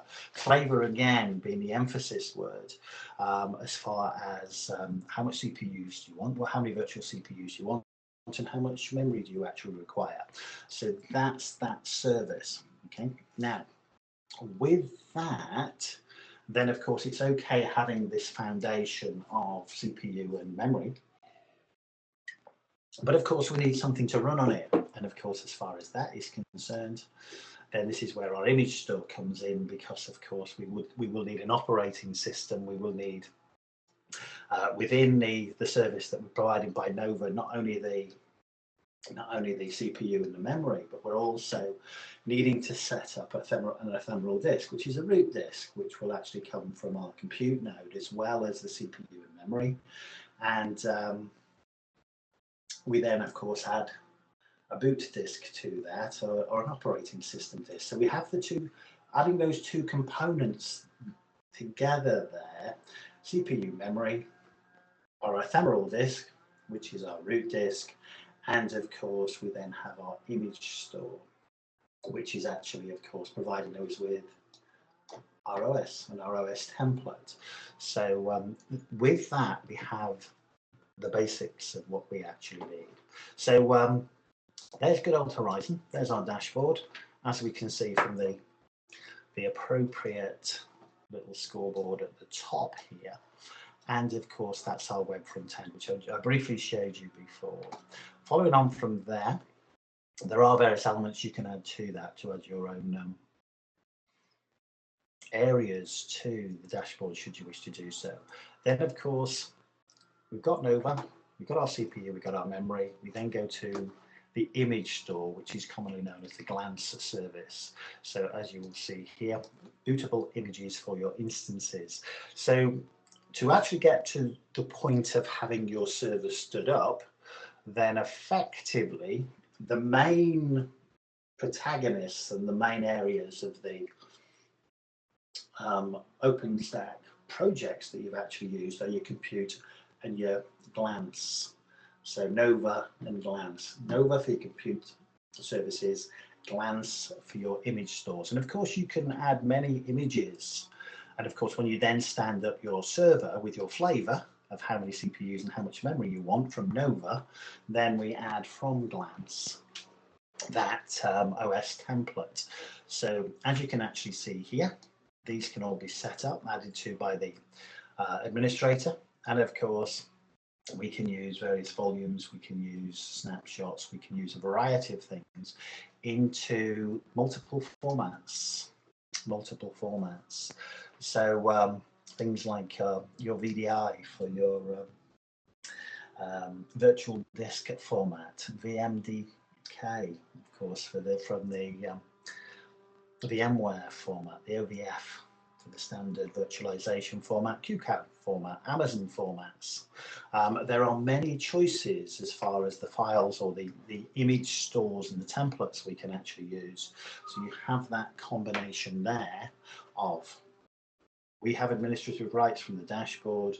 We then access Nova, of course, to provide that compute service, CPU and memory, and of course to add the operating system onto the ephemeral disk that will come as part of the compute services. Then of course our OS template in whichever format that we're actually using. So we've got Nova and Glance talking together, but as you can see within Nova, there's a variety of virtualization technologies available. When we look at Glance, there's again a variety of formats that we can actually use as far as the OS is actually concerned. So we have various choices. Right. Now, within that, and moving out of that a little bit then, so we've got our basic standard VM and service provided by Nova and Glance. So as we came to Turgle's question before, then we have a block storage as an addition, should we wish to do so. So we can add additional disk space, as mentioned before. So no server is complete nowadays with just a singular disk, or it's very rare to just have a server with a singular disk, particularly when we're utilising applications. So there is always a requirement then for additional disk space. Now that additional disk space we can actually get from our block storage. Now your block storage can come from a variety of elements, of course, and one of the things that, again, where OpenStack is actually expanding is that there are several vendors that will add the appropriate device drivers and plugins that we can actually utilize, so that we can then use their storage systems and their storage arrays to be the back end to providing this additional space for your compute services, for your VMs, or even again for your physical servers, and we can then attach those. So when we're actually looking at the additional disk services, then of course that's where Cinder comes in, and Cinder provides us with our block storage. And so of course when it actually comes down to it, of course we can actually use the block storage, we can actually use the additional disks to be actually our bootable volumes as well, because it's quite common nowadays that people actually boot servers from a SAN disk, from a separate disk across the network, whether that be across the fiber channel network, the iSCSI network is appropriate, and just boot from that. So it's not unheard of by any means, and it's quite common practice now, which keeps that boot disk aligned, shall we say, so we know what everybody's actually booting from the same image. And of course nowadays there's things like clones we can actually use as well. But again, as far as our Cinder block storage is concerned, this is our additional disk space. So what we're actually doing here is, as when I answered the question from Turgle before, then it's a question of do we actually need additional disk space? So the example I actually used was we actually have a server, but of course I want to put a database on there which needs a disk of, let's say, 10 terabytes, where this application is actually going on, or this database is actually going to require, which is over and above the size of when we actually looked at the server in the first place, of the ephemeral disk, which is the root disk. And of course it needs another 2 terabyte disk for its log files to accompany the database, just as an example. In which case, of course, we're going to need 2 extra disks. So what we can actually do, and when we actually again go to Horizon, then, or we can do it from the command line, one of the things we can actually do is, if we have the additional disk space available to us, then we can actually set up these 2 additional disks, 1 terabyte, one at 2 terabyte, and then we can attach those to our VM, or we can attach those to our server. So we then have the additional disk space. So this is what we'll actually be doing, and we'll actually demonstrate this to you later. Particularly the create and attach aspect as far as that actually goes. So again, we can do this from the command line, we can do this from the dashboard. So we can just create those disks as long as we have the Cinder services of the additional disk space available to us. Cinder as a core project then provides that. And so as you can actually see here, then we have our various choices within that of what disks we're actually going to use. Now, the disks themselves are actually provided into a Cinder volume group. So a logical volume manager is actually involved here. As a standard method of actually providing those disks, and a volume group is actually set up, the logical volumes come from there. And like I say, we can actually attach them to the server very straightforwardly. Not only just like when we were actually looking at Nova, when we were actually looking at the glance image store, there are various choices. So as you can actually see, as the names provided underneath, then we can actually have disks coming from a vendor's array that will actually provide us with the various drivers so that we can actually access and communicate that disk space, so that Glance can actually then utilize it. Sorry, Cinder can actually utilize it then. But of course, other methods of actually doing so, as you can see here, we can also use Ceph, which is Red Hat, of course.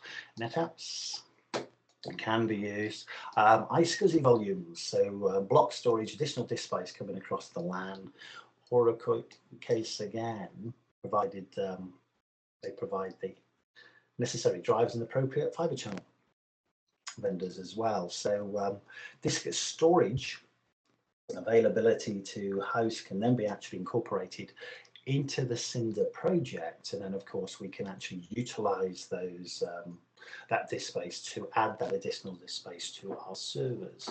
So we have the various choices of course, as we're actually utilizing disks nowadays, then there are multiple things we can actually do with the disks, in which case, of course, if we want to take snapshots, we can actually do so. So of course you can use the data then as a backup service, or you could actually utilize it as a training and development service if it's a read-write volume.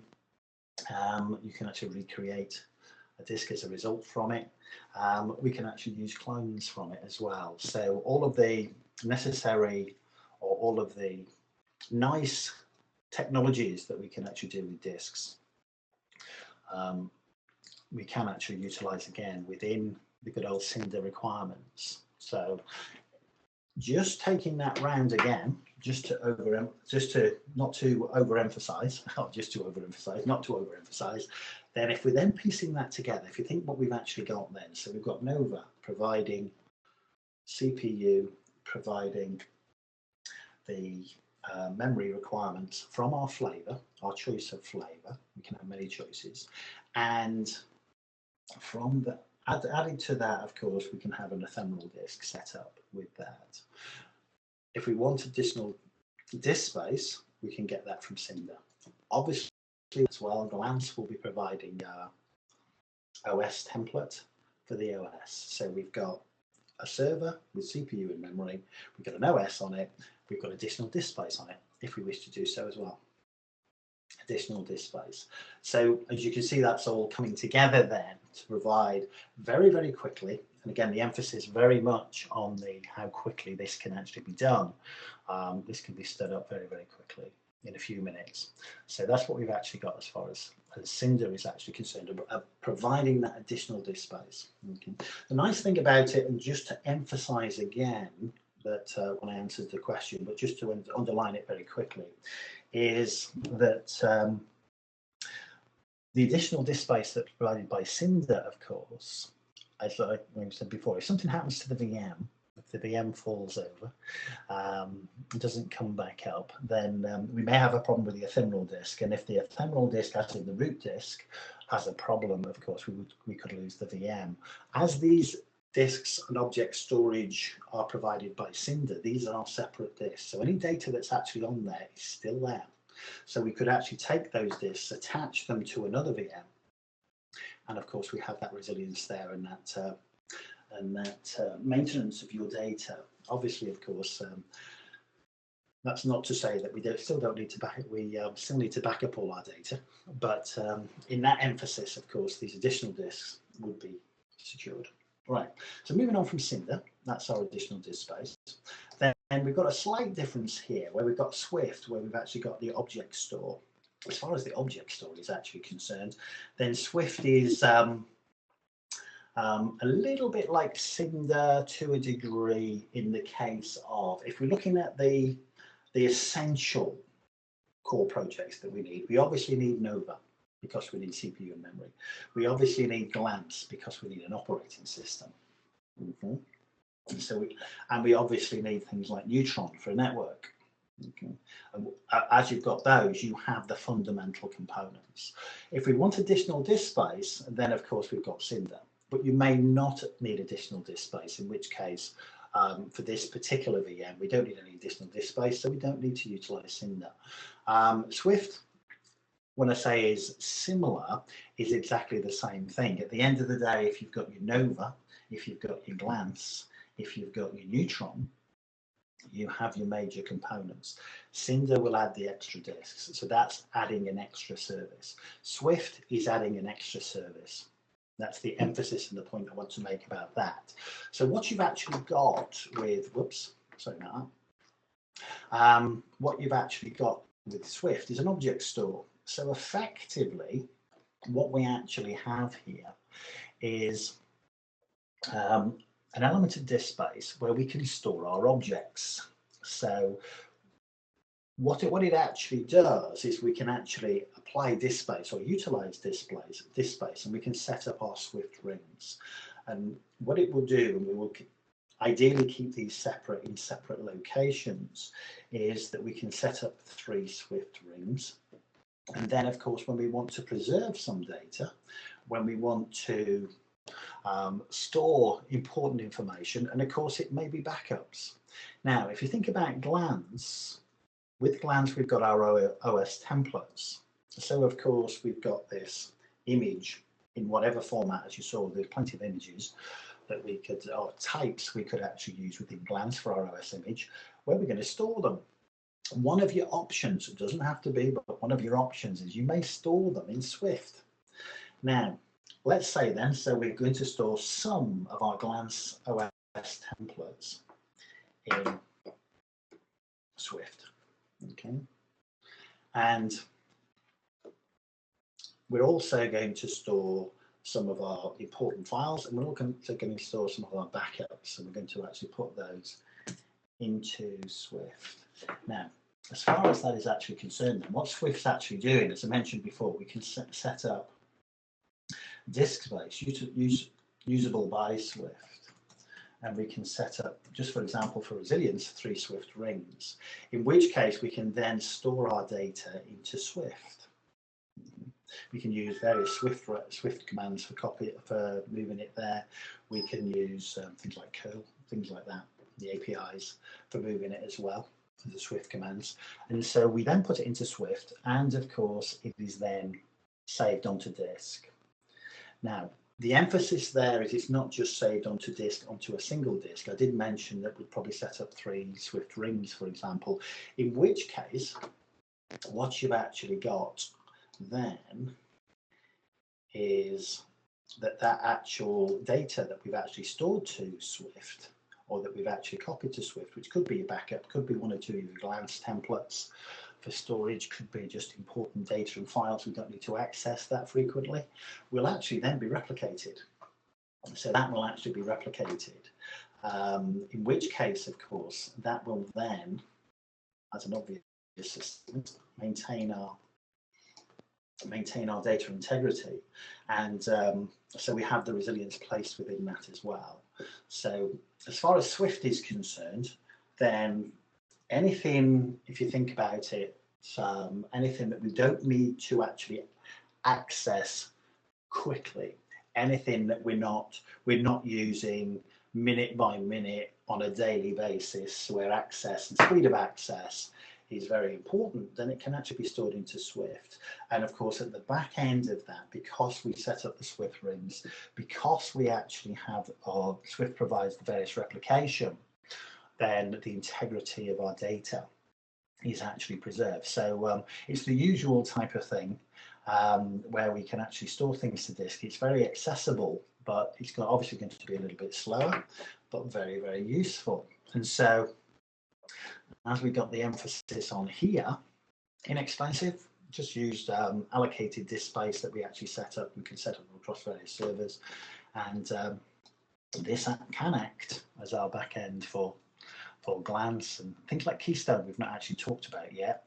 We could actually use Cinder volumes for actually doing it and so forth. And of course, we mentioned the options within Cinder, things like Ceph, also the cluster file system type elements can actually be used within Swift as well. So very, very useful as an object store. Emphasis on the store, an object on that one. So bringing that round then it's the element that I've actually mentioned before. So things like Nova, CPU and memory, that's the Nova core service, that's what's provided, and the ephemeral disk, which is your root disk. We add to that, of course, from Glance, we add to that our template. Obviously, we add to that from the network, from Neutron. We add the service, should we need additional disk space, from Cinder. And of course, if we then wish to store elements of our system with an element of resilience in there, then of course we can actually utilize Swift in order to do that. So you've got the build up here of many of your key components is all sort of coming together when that comes into play. Now, one of the things when we looked at the main slide, just going back with all the various components just before we had our break, then one of the components that we actually mentioned just very briefly was the identity services. So as you can see here, we have the identity services. So the identity services goes under the core project name of Keystone. So with that, that's what it actually does. So we have an identity service, we have an authentication authorization service. And so what it's actually providing here is the authentication services, authorization services across the various projects. So if I just go back, and again, just to use it as an element of summarizing, and to emphasize the various core components, then if we're using Nova, we want to use a flavor within Nova to actually provide us the number of CPUs and the memory that we actually want, and of course our ephemeral disk. Then obviously we can only talk to Nova if we're authorized to do so. Then of course when we want to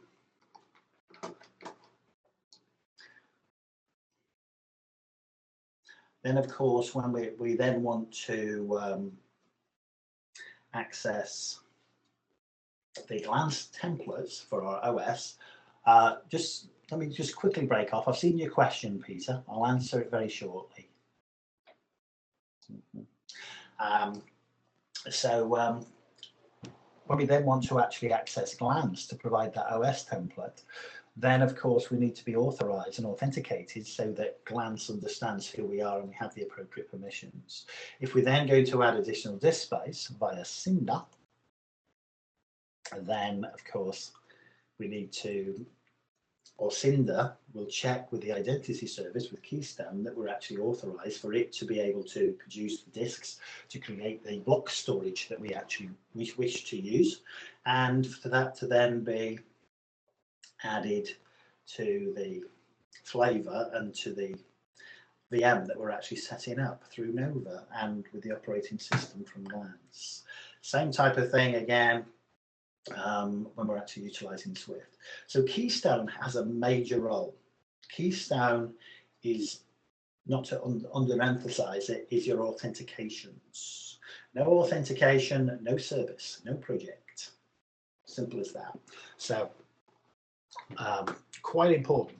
Now what it actually does then, what we mentioned before is we can have various roles. Obviously when I was just displaying Horizon from the dashboard, Horizon dashboard service, then effectively I logged in as the administrator.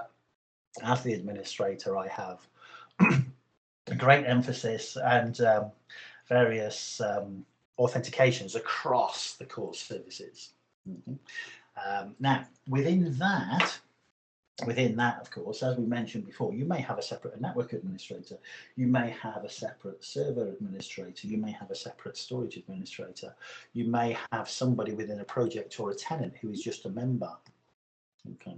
Now, project and tenant I've not actually mentioned before. A project used to be called a tenant. It's now called a project. And effectively what you actually do is you set up yourself up a project, and within your project you can then set up your virtual machines, your networks and so forth. So you could have separate projects effectively, in which case, let's just say in a business, I have a project for all our accounts people and all the services and applications they actually need.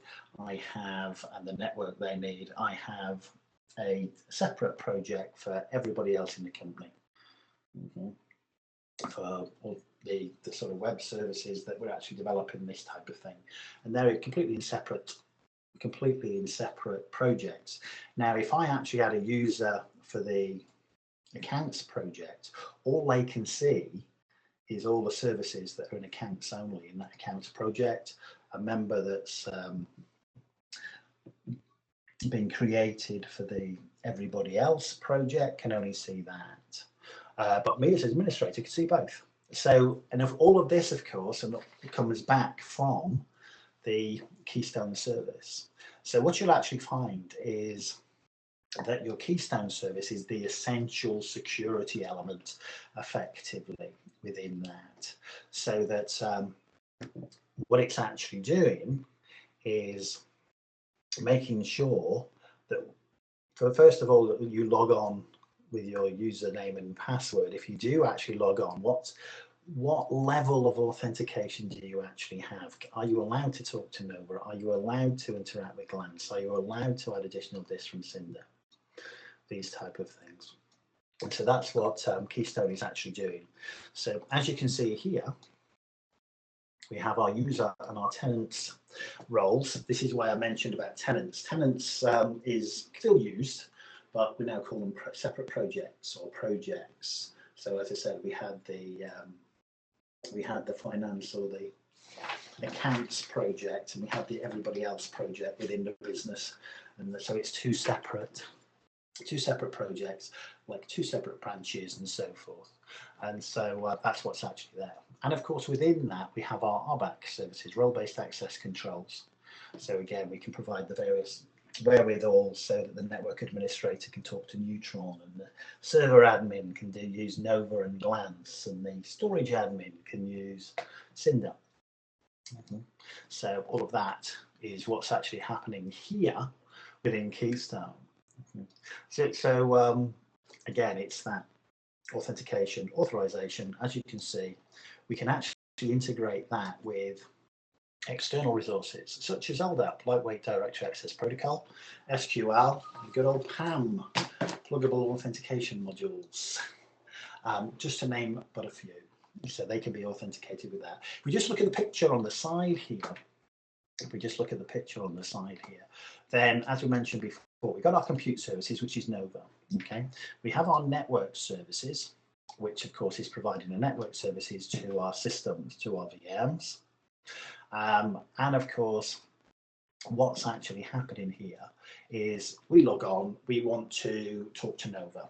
Then that is actually checked against Keystone.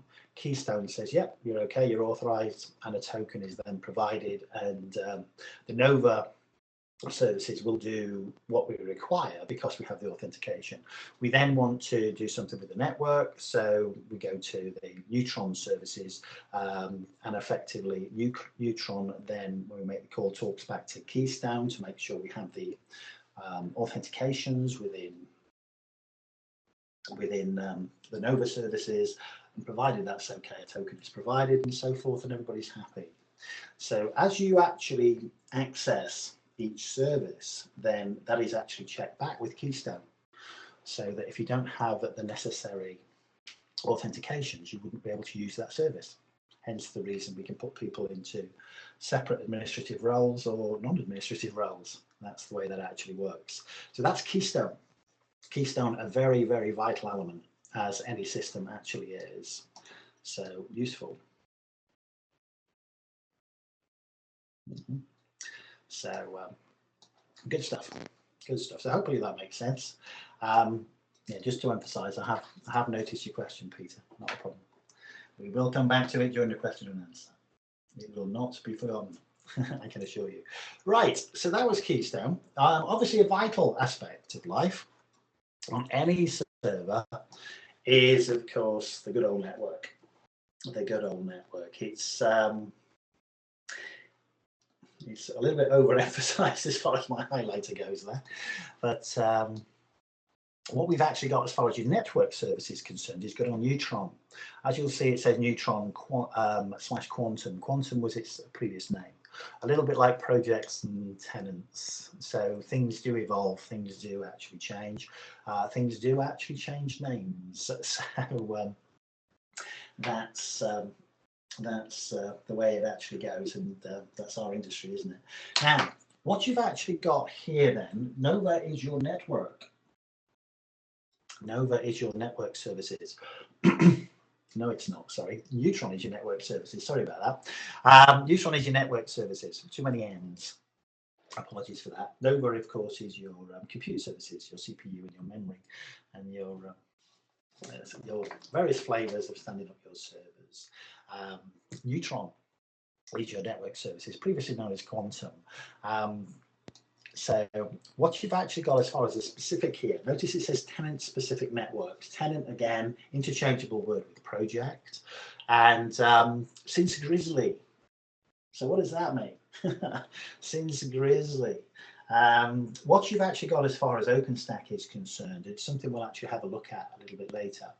And if you go to openstack.org or you do a Google on the various versions of OpenStack, then you'll actually find that the OpenStack have various releases that have carried on every 6 months, and their names are actually generated by the letters of the alphabet. So we're currently the one we're actually using in the lab at the moment is the one that actually came out at the back end of last year, which is Newton, the Newton release. So obviously if we go back to Grizzly, so it's a few releases ago that changes were actually G, as opposed to we're now on O actually. But Grizzly was a version that came out a little while ago. We're now using Newton, as I said before, in our lab. But Grizzly was a previous release, and you'll see there, tenant-specific network. So what that basically means is rather than having one big network infrastructure, that was actually changed. So within the project, you would have separate networks. So you can keep the networking separate within your project. So again, just going back to my example of our accounts or finance project, they have a separate network for all of their machines, internal network for access and applications and what they actually need. And the everybody else project has a separate network. So and that's what we actually mean by that. So that change actually came in Grizzly. Otherwise, prior to that, of course, you had one big network. So the network services, very, very important. As I mentioned before, Nova for your CPU memory, Glance for your OS template for your OS. So we've got a bootable disk with an OS on it, and then Nova. So if we're looking at the key tricks, the key core services, Nova, Glance, and Neutron is what we actually need. Obviously, of course, you wouldn't go anywhere without authenticating against it with Keystone. Then, of course, you then add the others. So the network areas that we're actually utilizing, and then we can actually build up our networks, and you can actually build up quite complicated networks, quite sophisticated and complicated networks. So with that, of course, we'd have just the normal standard network. We can then, of course, access, and we can actually create routers, we can create tunnels, we can create VPNs, we can access network hardware devices, as well as using the software-defined networks. With the network hardware devices, it's a little bit like I was mentioning with Cinder, where various vendors will provide us with the necessary device drivers and plugins that we would actually need within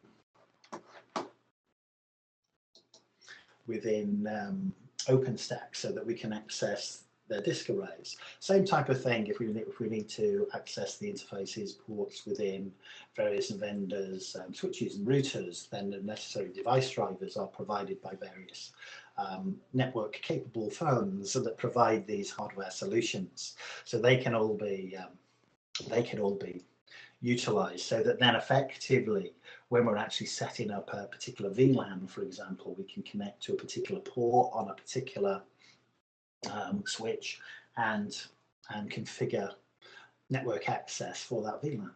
So those additional functionalities is actually provided.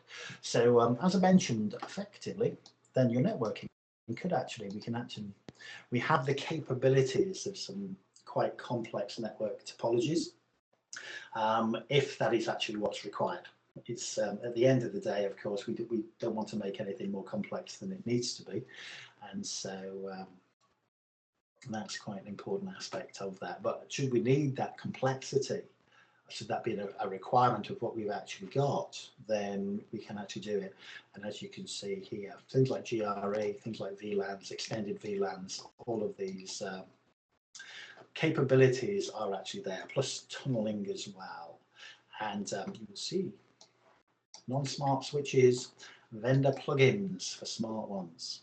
Again, this is the vendor plugins enabling us to use those interfaces from the various network switches as appropriate, routers. Okay. Now, when we're actually building our VMs, and of course, as far as Neutron is actually concerned as well, then we'll actually supply an IP, because of course, as far as our network is concerned, we're not going to go far without an IP, and so we can provide a range of IPs that can actually be used again by OpenStack, so that when we actually build our server via Nova, via Glance, then an IP can actually be appropriately added to the server as it builds and as it boots. Within that as well, then of course we can have a private IP. We can have these complex networks. We can have our internal networks, and of course each of our servers has an appropriate IP. A private IP within there, and so that's fine. But of course there are occasions when you want to go outside, and so we can allocate a floating IP as appropriate for that to take place. And of course from the outside, wishing to access a server that you're actually providing, or a service you're providing, or an application, or a web service, or whatever it may be, so we can also apply a floating IP. Of course, once that access may not be required anymore for the access to the outside, we can remove the floating IP. It can be used elsewhere. A little bit like we said with the block devices and the disks, it can be actually moved and used elsewhere. It may be at the end of the day that you have many servers. As we said, we've got things like private clouds, internal only. We have things like public clouds and hybrid clouds. So it may be that you actually need several or many machines actually utilizing access to the outside world, for the outside world to access you, in which case of course we would provide as many floating IPs as appropriate. So you have again flexibility that comes into that enables us to do it. So private IPs for the internal use, floating IPs for the external use. With that, then there are other services as well, as we mentioned. One or two of them we've actually mentioned. So we have the additional services of things like firewall as a service. Of course, if we're actually utilizing networks, then we don't actually want to leave it free and open for good old Harry Hacker to come wandering in. And of course, to provide various services on loose ports and things like that. So firewall as a service. Again, if we're providing applications information to the outside world, we may have peaks and troughs of access, in which case load balancing is quite important. There are other aspects for automation as well when we look at things like CloudPipe. Quite a useful application we can actually use for authenticating applications and solutions as well. So there are many options. That's the important part of it. There are many options and many choices. Right, keeping on that core project, if we may move on a little bit. then one of the elements that we mentioned before was heat, and we actually come up with a 3-letter acronym of HOT, the Heat Orchestration Template. The Heat Orchestration Template, or HOT. What effectively it actually is, and when we actually look at life as an administrator, we look at life when we've actually got multiple services, when we're required for multiple services. Quite often a lot of things are repetitive, or a lot of things are similar. Okay. In which case, if you want a commonality, if you've got to stand up 6 VMs all the same, all with 2 additional disks from Cinder and so forth, and you do it time and time again, why don't you use a heat template? In which case, of course, for want of a better explanation as far as that is concerned, although it says orchestration, it's the usual type of, we put all the elements into our script, so to speak. It's the YAML script, which then has all the elements and resources that we actually want. We can just run it, and then of course it will bring all of those resources together. So if we want to stand up 6 VMs in one go, all with 2 additional disks from Cinder, all with a particular OS template from Glance and so forth, rather than do it 6 times as a human being and then a month later do it again and a month later do it again, why not actually just set up a heat template or a HOT, a heat orchestration template? In which case, of course, then what we're actually doing is we're automating the launch of our VMs. And so it's adding all the elements and all the resources that we actually would wish to use within there. One of the things that you may have heard the term, it depends what you've actually looked into before. If we look at things like Amazon Web Services, then they have the same type of element of an orchestration service known as CloudFormation. It's a very quick way of standing up multiple VMs all at the same time with the same access to the same services and requirements. So if we're actually looking at repetitive elements, I would say, then good old heat is quite important. Good old heat can save you an awful lot of time. And again, within company usage, a company I was at not so long ago, they have set up quite a comprehensive heat template, so that when their engineers actually go on site to set up the necessary VMs that are required for their application, it's all automated. So not only is it all automated, which saves an awful lot of work, but it also is standardized as a result. So if you want to do repetitive tasks, you want to do it several times, then a heat template is the way forward. Okay. Which is always quite useful. Always quite useful. Now, adding on to heat, then of course, one of the things we actually mentioned before was that overbearing highlighting disappears from our slide, is good old Ceilometer.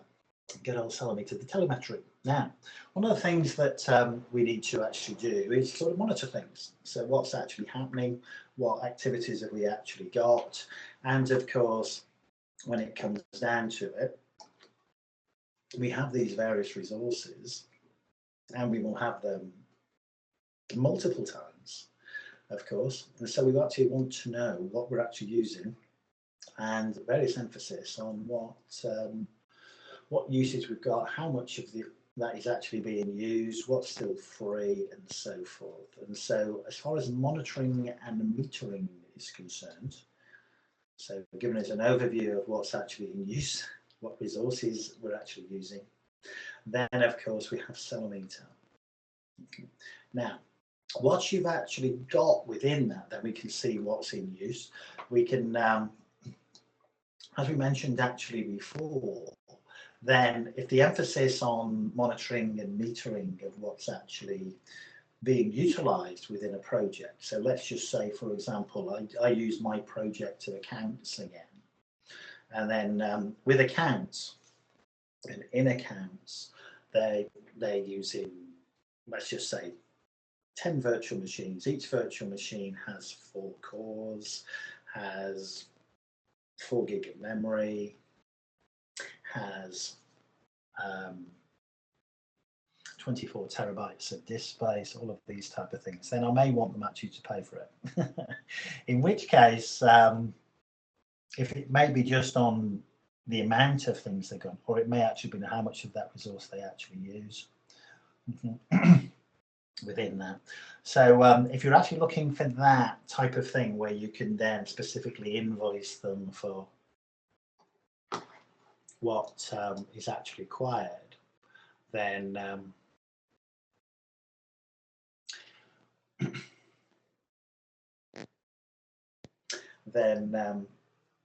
it's not part of Ceilometer. So effectively, if you want a billing action, you'd have to go to a third-party product as far as that is actually concerned.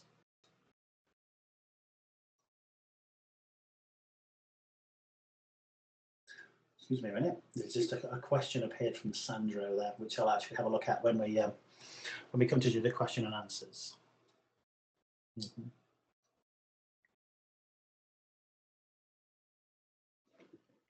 So we will come back to that, Sandro. Thank you very much. Right, so effectively, as far as Ceilometer is concerned, that's what you've actually got. So it's if you want to know how much CPU is actually being used, this type of stuff, and then it's quite good, and you can actually utilize that. And of course, within that, then we can actually use that. We can actually incorporate it with various things like alerts within our heat orchestration templates. So just for example, if we're actually having a look at what emphasis and what uses we've actually got a CPU and memory within so many servers, and we're having a lot of activity from externally, and it would actually be quite useful to then add another server for a period of time and load balance across that, then the use of Ceilometer can be incorporated within what we actually do within our heat templates for these elements of alerts, so that changes can automatically be brought into play, which is very, very nice. So the use of alerts. So the combination of the heat orchestration template and Ceilometer can actually provide that. So changes on the fly as opposed to a human being having to recognize it and then stand up an extra server and load balance or remove a server because it's no longer needed, this type of thing. It can actually be done as far as alerts with that combination of the two, the heat orchestration and Ceilometer. So very important with that. Now, as you will see, as far as the back ends are concerned, then again, you have various choices with that. So things like the standard one is MongoDB. MongoDB, relatively straightforward sort of database because it doesn't have to be a relational database with something like Ceilometer, because of course it's a couple of records tied together, and that's in a very short term, that's basically what it actually is. So something like MongoDB is perfectly adequate. If you are emphasizing and building on that and want additional capabilities, then you may choose a different backend, things like MySQL or again from Hadoop HBase. The things like the alarming capabilities, I did actually mention those as well, so that the login, the web calls, the alerts that we can actually utilize within Heat can be a combination brought together from there. All right, moving on from there, there is a further one that wasn't particularly emphasized previously on the slides that bring everything together, due to the fact that again, it's one of those sort of additional services that when you're looking at the basic core projects, the core requirements, is a nice little add-on. So things like Trove, as you'll see here, so the Trove database, and with the Trove database, what you've actually got here, oops, sorry about that. What you've actually got here, of course, is database as a service. So as you can see with the emphasis that you've actually got, starts a separate VM with special images, including the hardware, various settings as appropriate, that will actually allow your DB or your database to actually be stood up and all the configuration that's actually put into place. So that's ready and available as required, because we mentioned before with various aspects, things like the platform as a service, things like software as a service, where things can actually be added in, not just the basics of your CPU, your memory, your operating system, your additional disks. These things can be added in as well from the various services that you've actually got. As far as Trove is concerned, as you can see, that's a database as a service. And so that can be incorporated with that. As you'll see, then the main emphasis on that is MySQL. Notice it's MySQL. MySQL, quite commonly used in many infrastructures, of course. So Trove will actually provide that for us, which is very, very good, very, very useful. So just summarizing, before we actually get to what I was mentioning before about the various versions that we've actually got within OpenStack, then we look at the core projects. The core projects, the essential ones, are the ones we've actually emphasized. There are many, many others as well. There are many, many other projects in there that we can actually see. We'll have a quick look at one or two very, very shortly. But what you've actually got, of course, as we said, you've got Nova for your compute services. So CPU, memory, and incorporated in that your ephemeral disk as well. We need an operating system. So our OS template, that comes from Glance. We need a network. That's the Neutron service. When we're putting all this together, we've got to make sure that the person who is doing it, or the user that is actually doing it, is appropriate, authenticated, authorized, in which case that's all catered for by Keystone, the identity services. If we want additional disks outside of that core of your CPU, memory, your operating system, your network, your authentication services, then of course we've got Cinder. We'll have some more disk space. If you want somewhere to archive stuff and to store stuff like Glance images, then you've got things like Swift. If you're going to automate, then we've got Heat for the orchestration. If we're then looking at the emphasis of how much are we actually using, what's actually in place, how many CPUs have we actually used, what memory, what's the usage of them, you have Ceilometer. And finally, we had a look at there at Trove as our database for a service.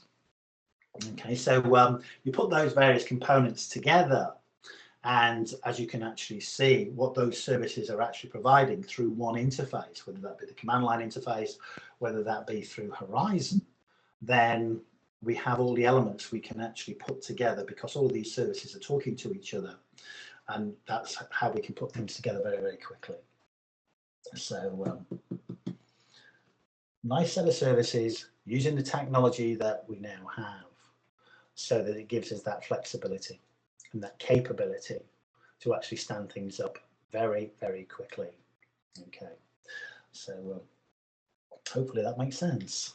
Hopefully that makes sense. Right, it's one of the things we mentioned as we were looking at Neutron, the networking services, was of course that it did actually mention that we have this thing called Grizzly, because the separate networks in separate tenants or word for projects, came forth with Grizzly. And I mentioned at the time that we have various releases. Because OpenStack actually has a new release every 6 months. April to October. What you will actually find is the last one actually came out in February, if I'm not mistaken, just to make a little bit of a change to that. But as you will see from the slide that's actually situated in front of you, that we started off with the Austin release, then the Bexar, Cactus, Diablo, Essex, Folsom, Grizzly, and so forth. So it actually follows the alphabet as far as names are actually concerned.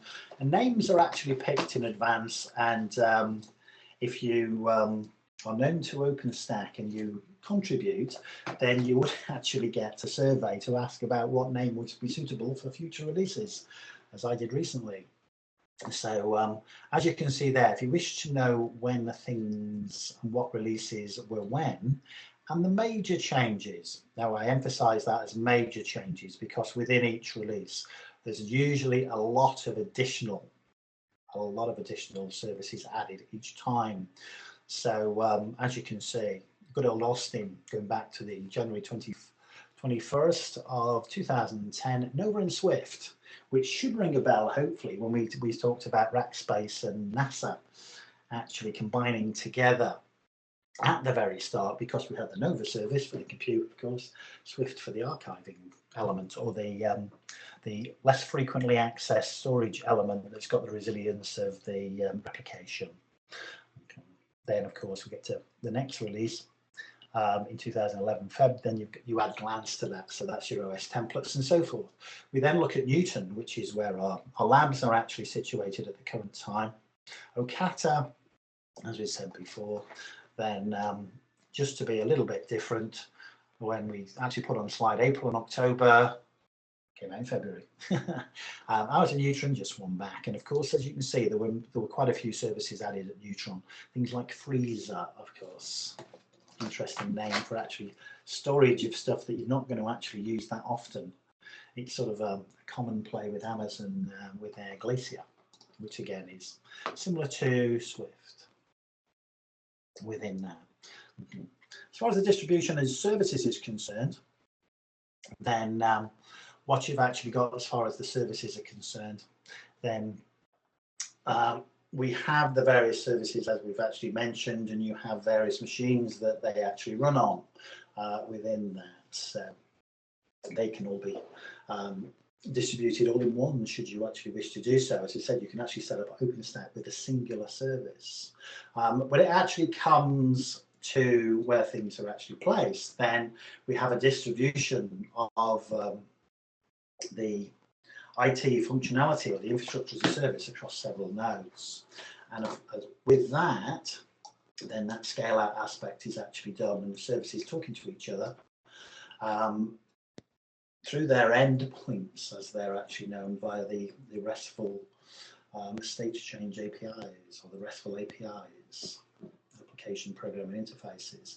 And so these provide their various services. Within that, of course, then there are the other components that are not talked to by the APIs. And again, we mentioned there are various things like Neutron for your network, Cinder for your additional disks and your block storage, Nova for your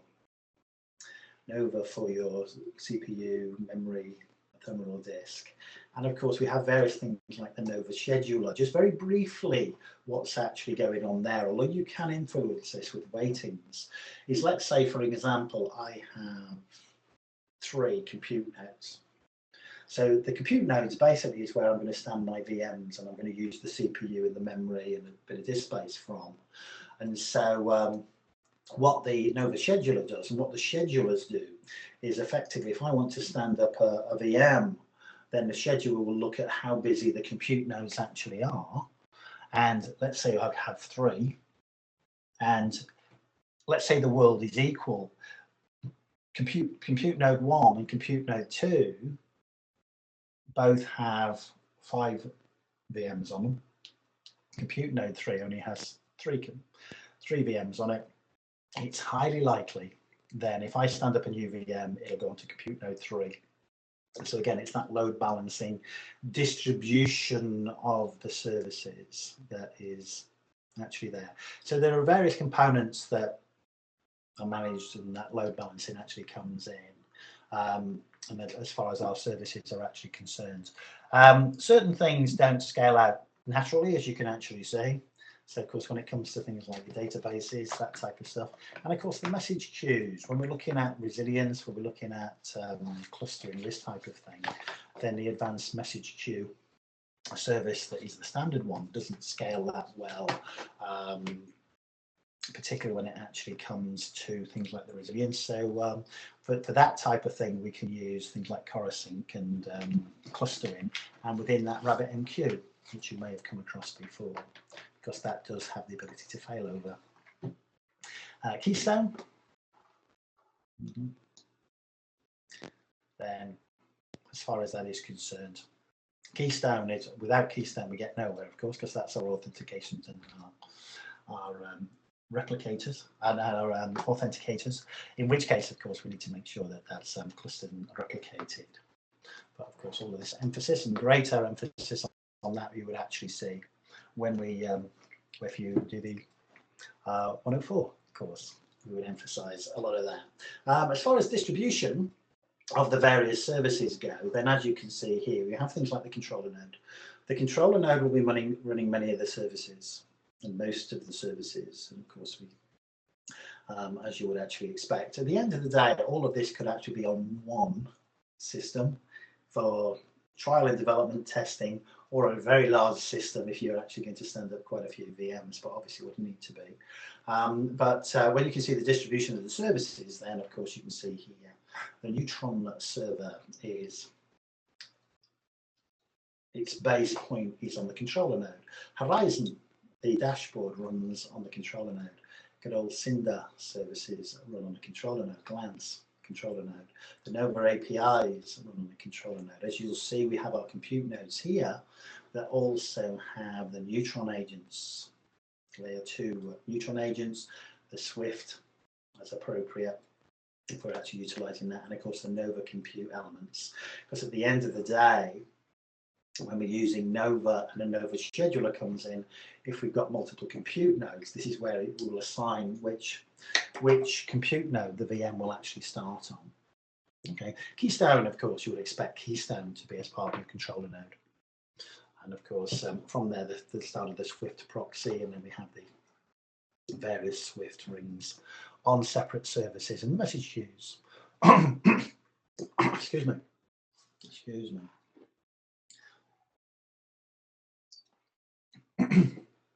Right, but of course, as you can see from our controller node for our Neutron, then for our network nodes that provide network functionality, then of course we have access from the main component on the controller node to the network services and Neutron services. Same type of thing with the Nova services to the compute nodes from, again, the controller node. And so this is how the services knits together in short. Right, so if we have a look at what we've actually got here, then we have our various elements and our various walkthrough that you can actually see. So when it actually comes down to what we actually need,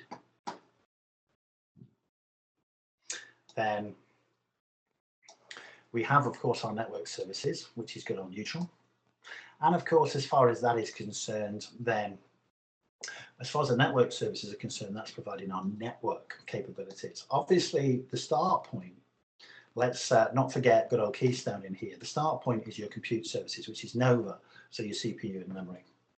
So as far as that is concerned, then we need the CPU, we need the memory from our flavor, and effectively we'll then, should we wish to do so, select, I shouldn't say should we need to do so, as long as we've got our CPU and memory in place, then of course we need good old Glance for our OS. Should we need to do so, we can add additional disk storage from here. And then of course, the network service provided us with that private IP and access onto the network. So we have all the various services there. Not forgetting, of course, the emphasis on from Keystone to make sure we're authenticated, all of those type of things. When it actually comes to the lab resources that we've actually got, when you actually do the OST-100 course, then what you will actually find here is that you will have a lab setup like this. So we have effectively got our internal network, which, as you can see from the internal network, from the various servers that are actually in place, we have the controller node, of course, running Horizon, running Keystone, running Glance, running Cinder, all the services that we actually said. And that's your main point, start point. It's also the emphasis there running on the Horizon on there. And of course, all of these services here are then running and connected, and we have the connectivity within the internal network. For accessing outside, then there's the external network coming from our network node here, and also from our controller, but from our network node. So we can actually use that floating IP access to get to the outside world, and for the outside world to get to any VMs that we've actually set up. Your VMs will be started up on your compute nodes. Again, one of the things we look at is that scheduler part of standing up one on the other. And of course, we also have the management network, so that when things are actually being built, when images are actually being passed and set up, this type of thing, then it will actually use the management network. So effectively, that's how the lab is set up. That's how the lab is set up. Right, just for a few minutes then, let's drop the slides. We've actually come to the end of the slides. We'll go back to our view of Horizon here, as we've had before. And of course, with Horizon, we can actually see here that we actually have our controller node over here. You can see from the, whoops, sorry, let that come up, let it catch up. Yeah, we're here on our controller node. So if I just do a uname -a, we can actually see this is actually controller 1. If I run an OpenStack server list, we can actually see again that server that's there, that's active, it says.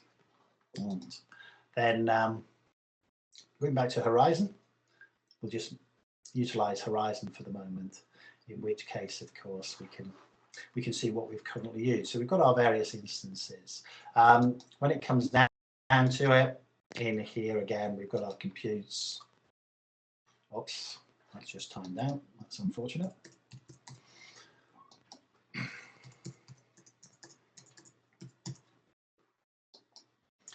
Just connect in again. The Horizon dashboard, of course, is actually running on your compute node. So within here, we can actually see where we are. We're in the default domain. I'm the admin user. We've got our various projects and so forth. So volumes, we've not actually added any additional volumes through Cinder, but we could do so.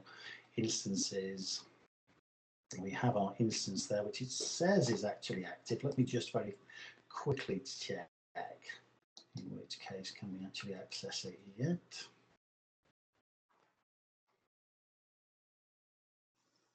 No, not to worry. So we'll go back to our instances. Right, with that, so I'm just thinking which is the best way to do this. If we have a look at our admin, we've got all the various admin resources in place there. Moving into identity. So let's just start off a little sort of demonstration of what we've actually got here. So we can see that we have various projects. We have the admin project. We've got the services, which are all the various services, of course. Within, we've got a Keystone, the user project that was set up by myself yesterday. If I actually wanted to set up a user, I could go here. You can see I have a user called Graham that I actually set up yesterday, which will obliterate very shortly. Right, so let's say, for example, then, I'm just coming onto OpenStack and I want to set up my own project. So I can go to project, for example. I'm in the default domain. Name of the project I'm not too concerned with at the moment. I'll just call it GJ project for the element of this demonstration. So that's the demo. And so we'll just create that project. Okay. So you can actually see here we have the GJ project that's actually now being added. If I go to users, then let me create a user that can actually utilize that project. So we'll create a user very descriptively called Fred.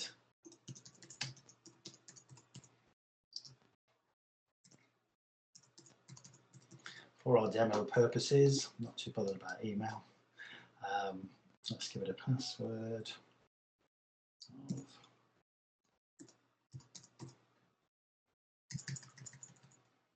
So better remember that. And then let's apply this person to the project. So we'll actually add that person to the GJ project, and this person is actually a member. Okay, so let's create that user. Oops.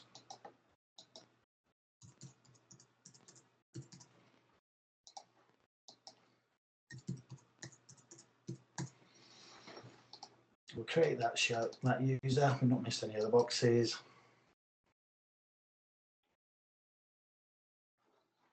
And too many windows open. But as you can see, if we just look down a little bit, there's my user, good old Fred, in place there for demo purposes. The user Fred actually has an ID. That's the user ID for authentications when we actually come through to Keystone. So that's my user. Now, when I'm on here at the moment, as you can see, I'm the administrator. So projects in the admin project, I am actually admin, as it says in the top right-hand corner over there. Okay, and so when I actually come in, then I can basically see everything that's actually going on and so forth. So instances, if I look at my network, you can see the network and that project from 2 networks and network topologies and so forth. Now, nice little picture of a network as well. So what I'm actually going to do, because I'm just going to be an ordinary member of GJ project, let me just sign out of Horizon for the minute. I'll log myself back in as Fred. I'll then apply the password.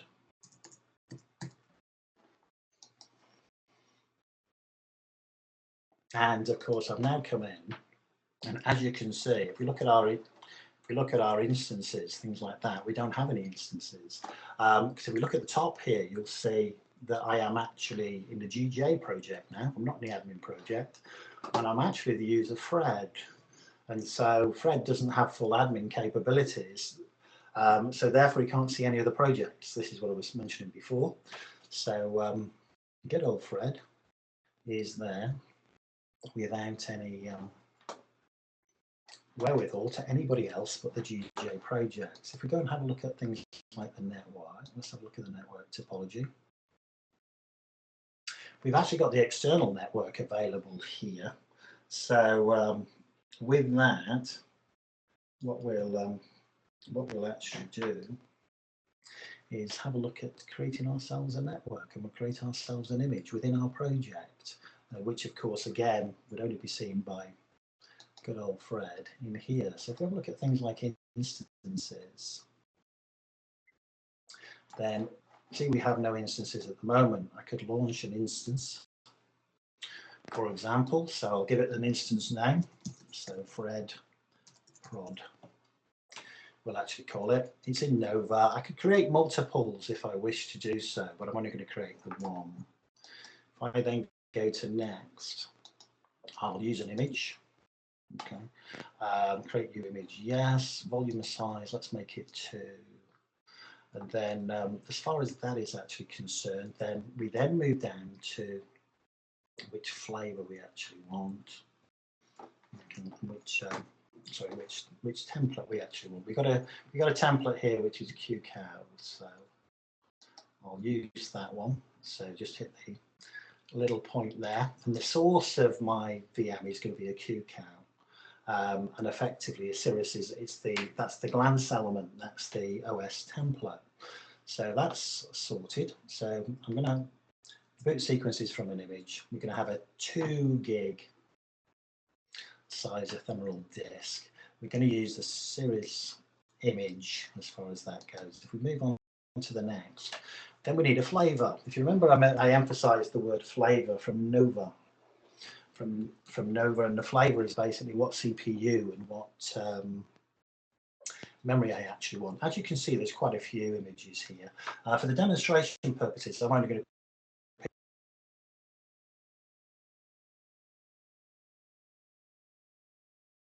fine, so that's my flavor sorted out.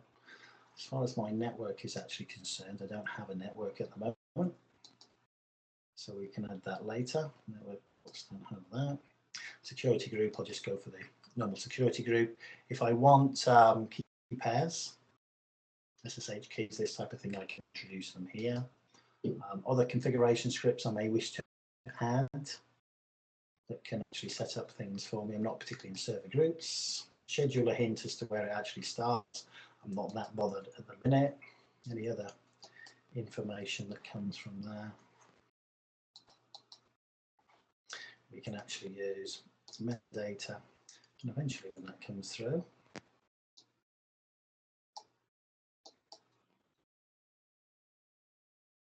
we shouldn't be able to launch. Maybe in the feel like I am. I haven't got a network, have I? I haven't got a network, so that was pretty useless. Let me just go backwards. Sorry about that. Let me go to network. Now let's set up a network. So I've got my network topology here. Then we'll actually add that element to it. So as far as our network is concerned, let's actually create a network. Okay, so the network name, we'll actually call it Fred Prod. Okay, stop. Create a subnet. Yeah. Subnet Fred sub. Network addresses. So what network addresses are we going to use? I'll use the ones that, well, I'll use a 3.0/24. Gateway, as far as the gate, I'm going to use IPv4. Gateway, effectively, it will actually use the first address from that range anyway. So if I then go to next, I'll enable it using DHCP, so that's perfectly fine. And then effectively, I'll create a network. Now, what you can actually see now on our graph here, we've got our external network. We've actually got good old Fred production network. If we have a look at the graph here, then you can see we've actually got the two parts. There's the external network, there's the internal network. Go back to the topology. And very nice, but neither are actually talking to one another. So let's go and create a router. So we'll give it a router, Fred R for our router. As far as that is concerned, we'll select a network. So that router is going to connect to, let me just move my little slide bar down. Sorry about that. To the external network. So we create our router.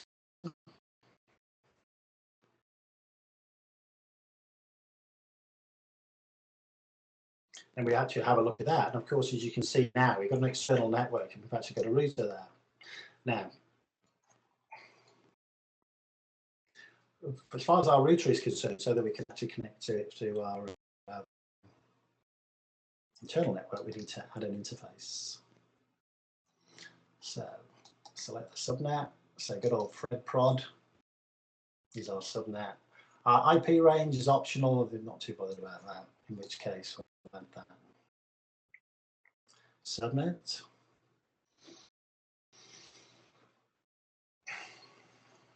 That we've actually got there. And of course, we can see the subnet address as appropriate. You can see our interface is actually set up with the IP address of 10.3.1. And so we then go back to our network topology.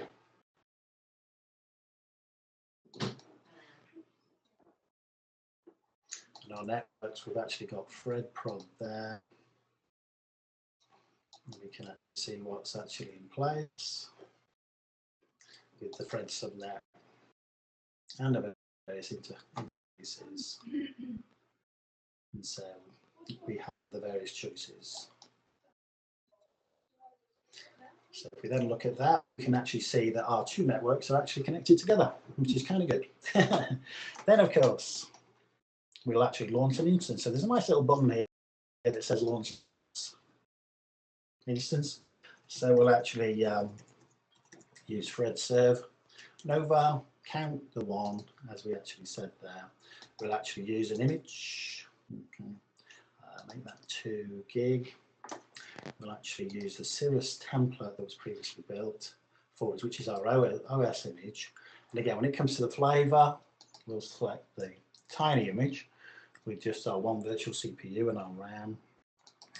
Next on from there, we've actually got our network allocated. Good old Fred prod, he's actually in there, so that's now happy. And we don't need to bother with the ports, security groups. We'll just leave as default. Key pairs, we could use those SSH keys if we've actually set them up as appropriate. On to next. And now, of course, it gives me the option to launch my image. So let's have a quick look at what's actually going on there. So we're launching our image. If we go back to compute, then notice I'm still in GJ project. I'm in Fred. Okay, so it says here we have one image. We have an instance using one virtual CPU, 128 meg. We've got our security group. We're not using any volumes yet. So if I go and have a look at my image, then there's a good old Fred serve. Lock a device mapping. It's in a build situation at the current time. And with that, if I just have a quick overview, you can see that it's Fred serve. There's its ID, of course. Its availability is known as Nova. Its flavor is M1 Tiny, which is the one virtual CPU and a 128 meg and a 1 gig disk. Got a network in Fred prod. And of course, we've got security groups, which is basically the access and security that's actually using as default from there.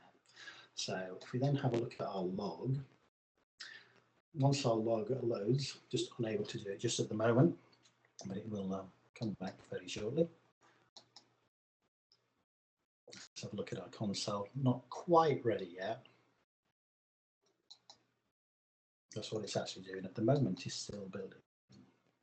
Whilst that's actually building, as you can see, it tells me there it's actually spawning. Whilst that's actually doing that, let's go to Cinder. Let's go and add a volume. So let's go and create a volume, see how we can actually do that. Name of the volume here, Fred serve or Fred vol. Let's call that Fred vol. Then, as far as that is concerned, we can use an image on that. Choose the type of image. No, I'm just going to use it as a normal empty volume. iSCSI type, size, 2 gig. Availability zone, that's in Nova. We only have the choice of that at the current time. And let's actually create a volume. So as you can see here, the Fred volume, the additional disk, is actually now being created, which is good. And that's up and that's available. So let's have a look at our instance. So as far as that's still spawning.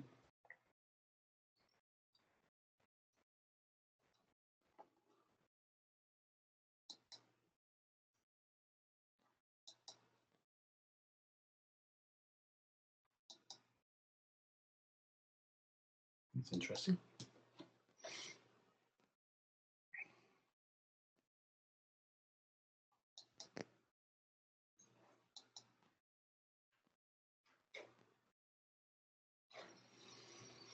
The benefits of doing live demos. It's taking a little bit longer than I thought. What we'd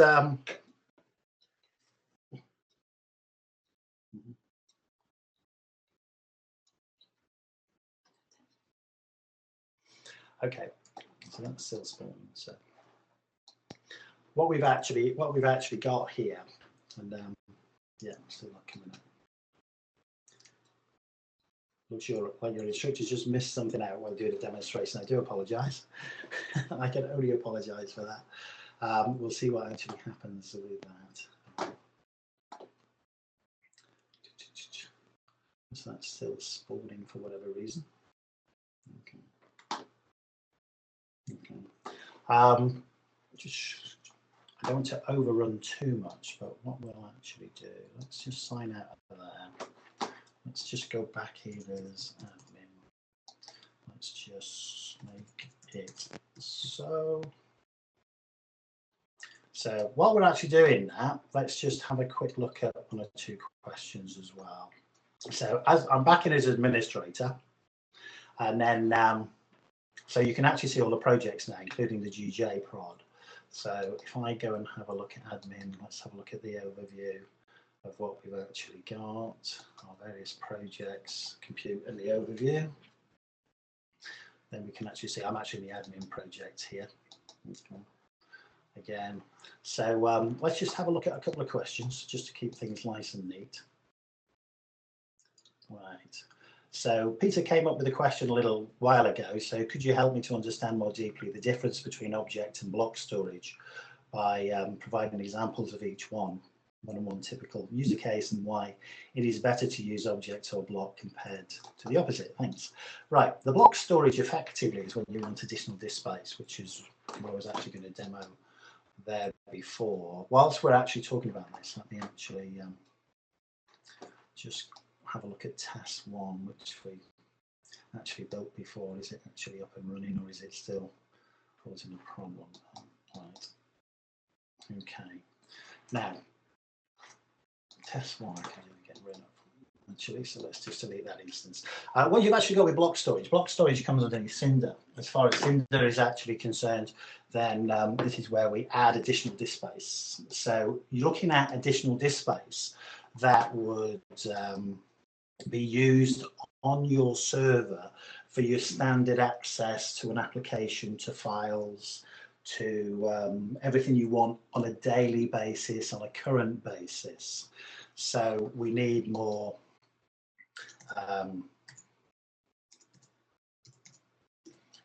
disk space. We need a second disk on the server because it needs more disk space for your application. And so as far as that is concerned, what you actually then have, of course, is a second disk, or even a third disk, or a fourth disk on your system, or however many disks we can actually put into place. So the other emphasis is we need a certain amount of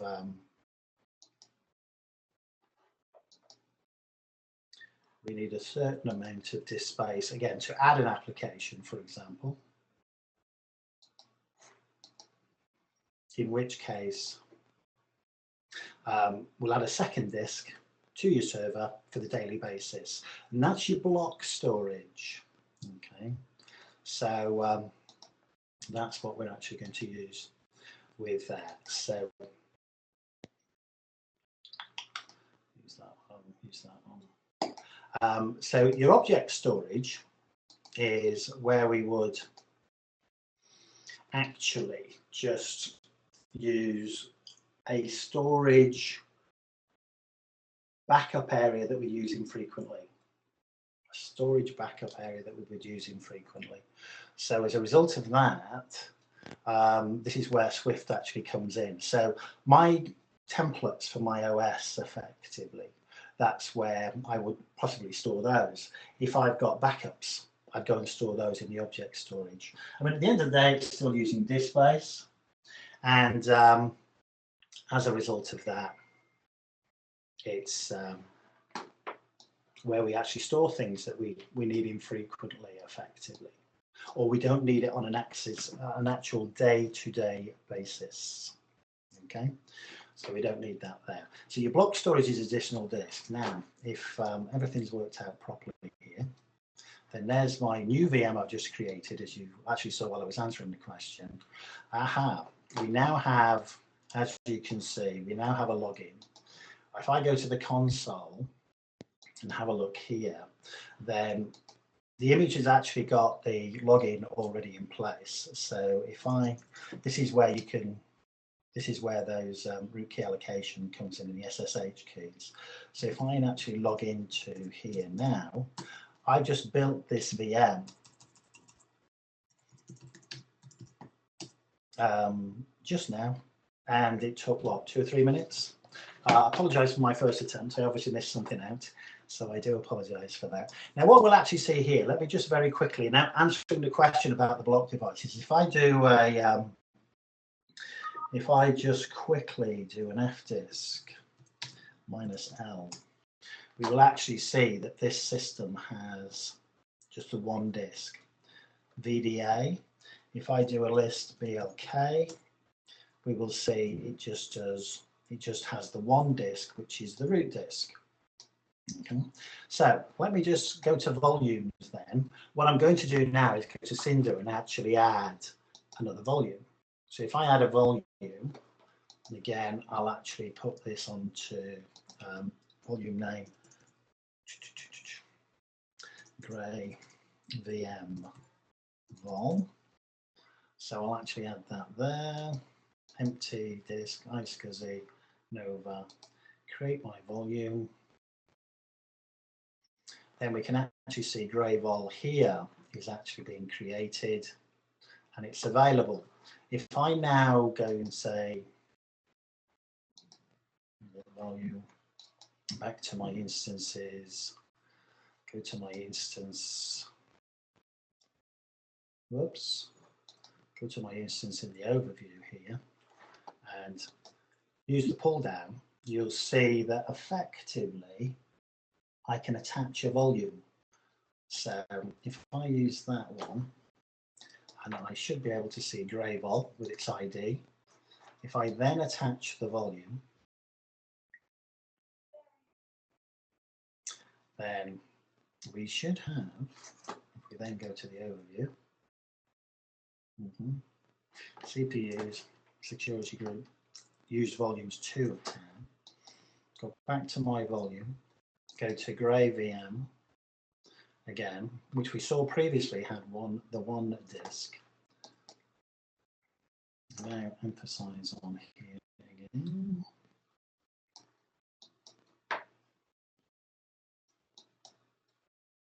Whoops, come back.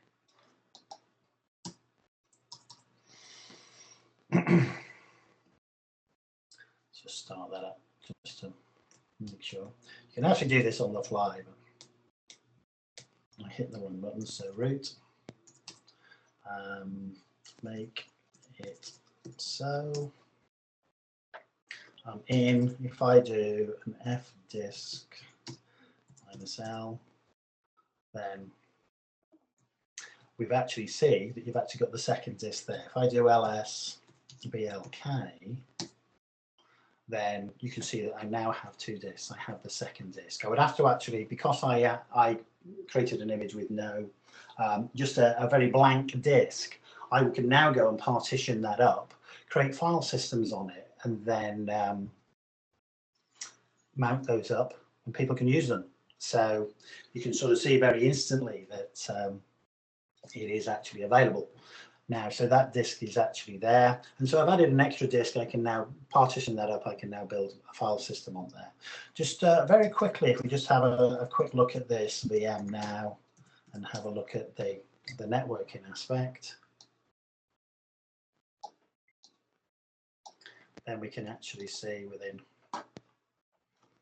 the network here, whoops, I actually have a loopback of 127. I have an ETH address of 10.30.30.102. Config. Whoops. Where does the typing go when you don't hit it? So we see we've got a network.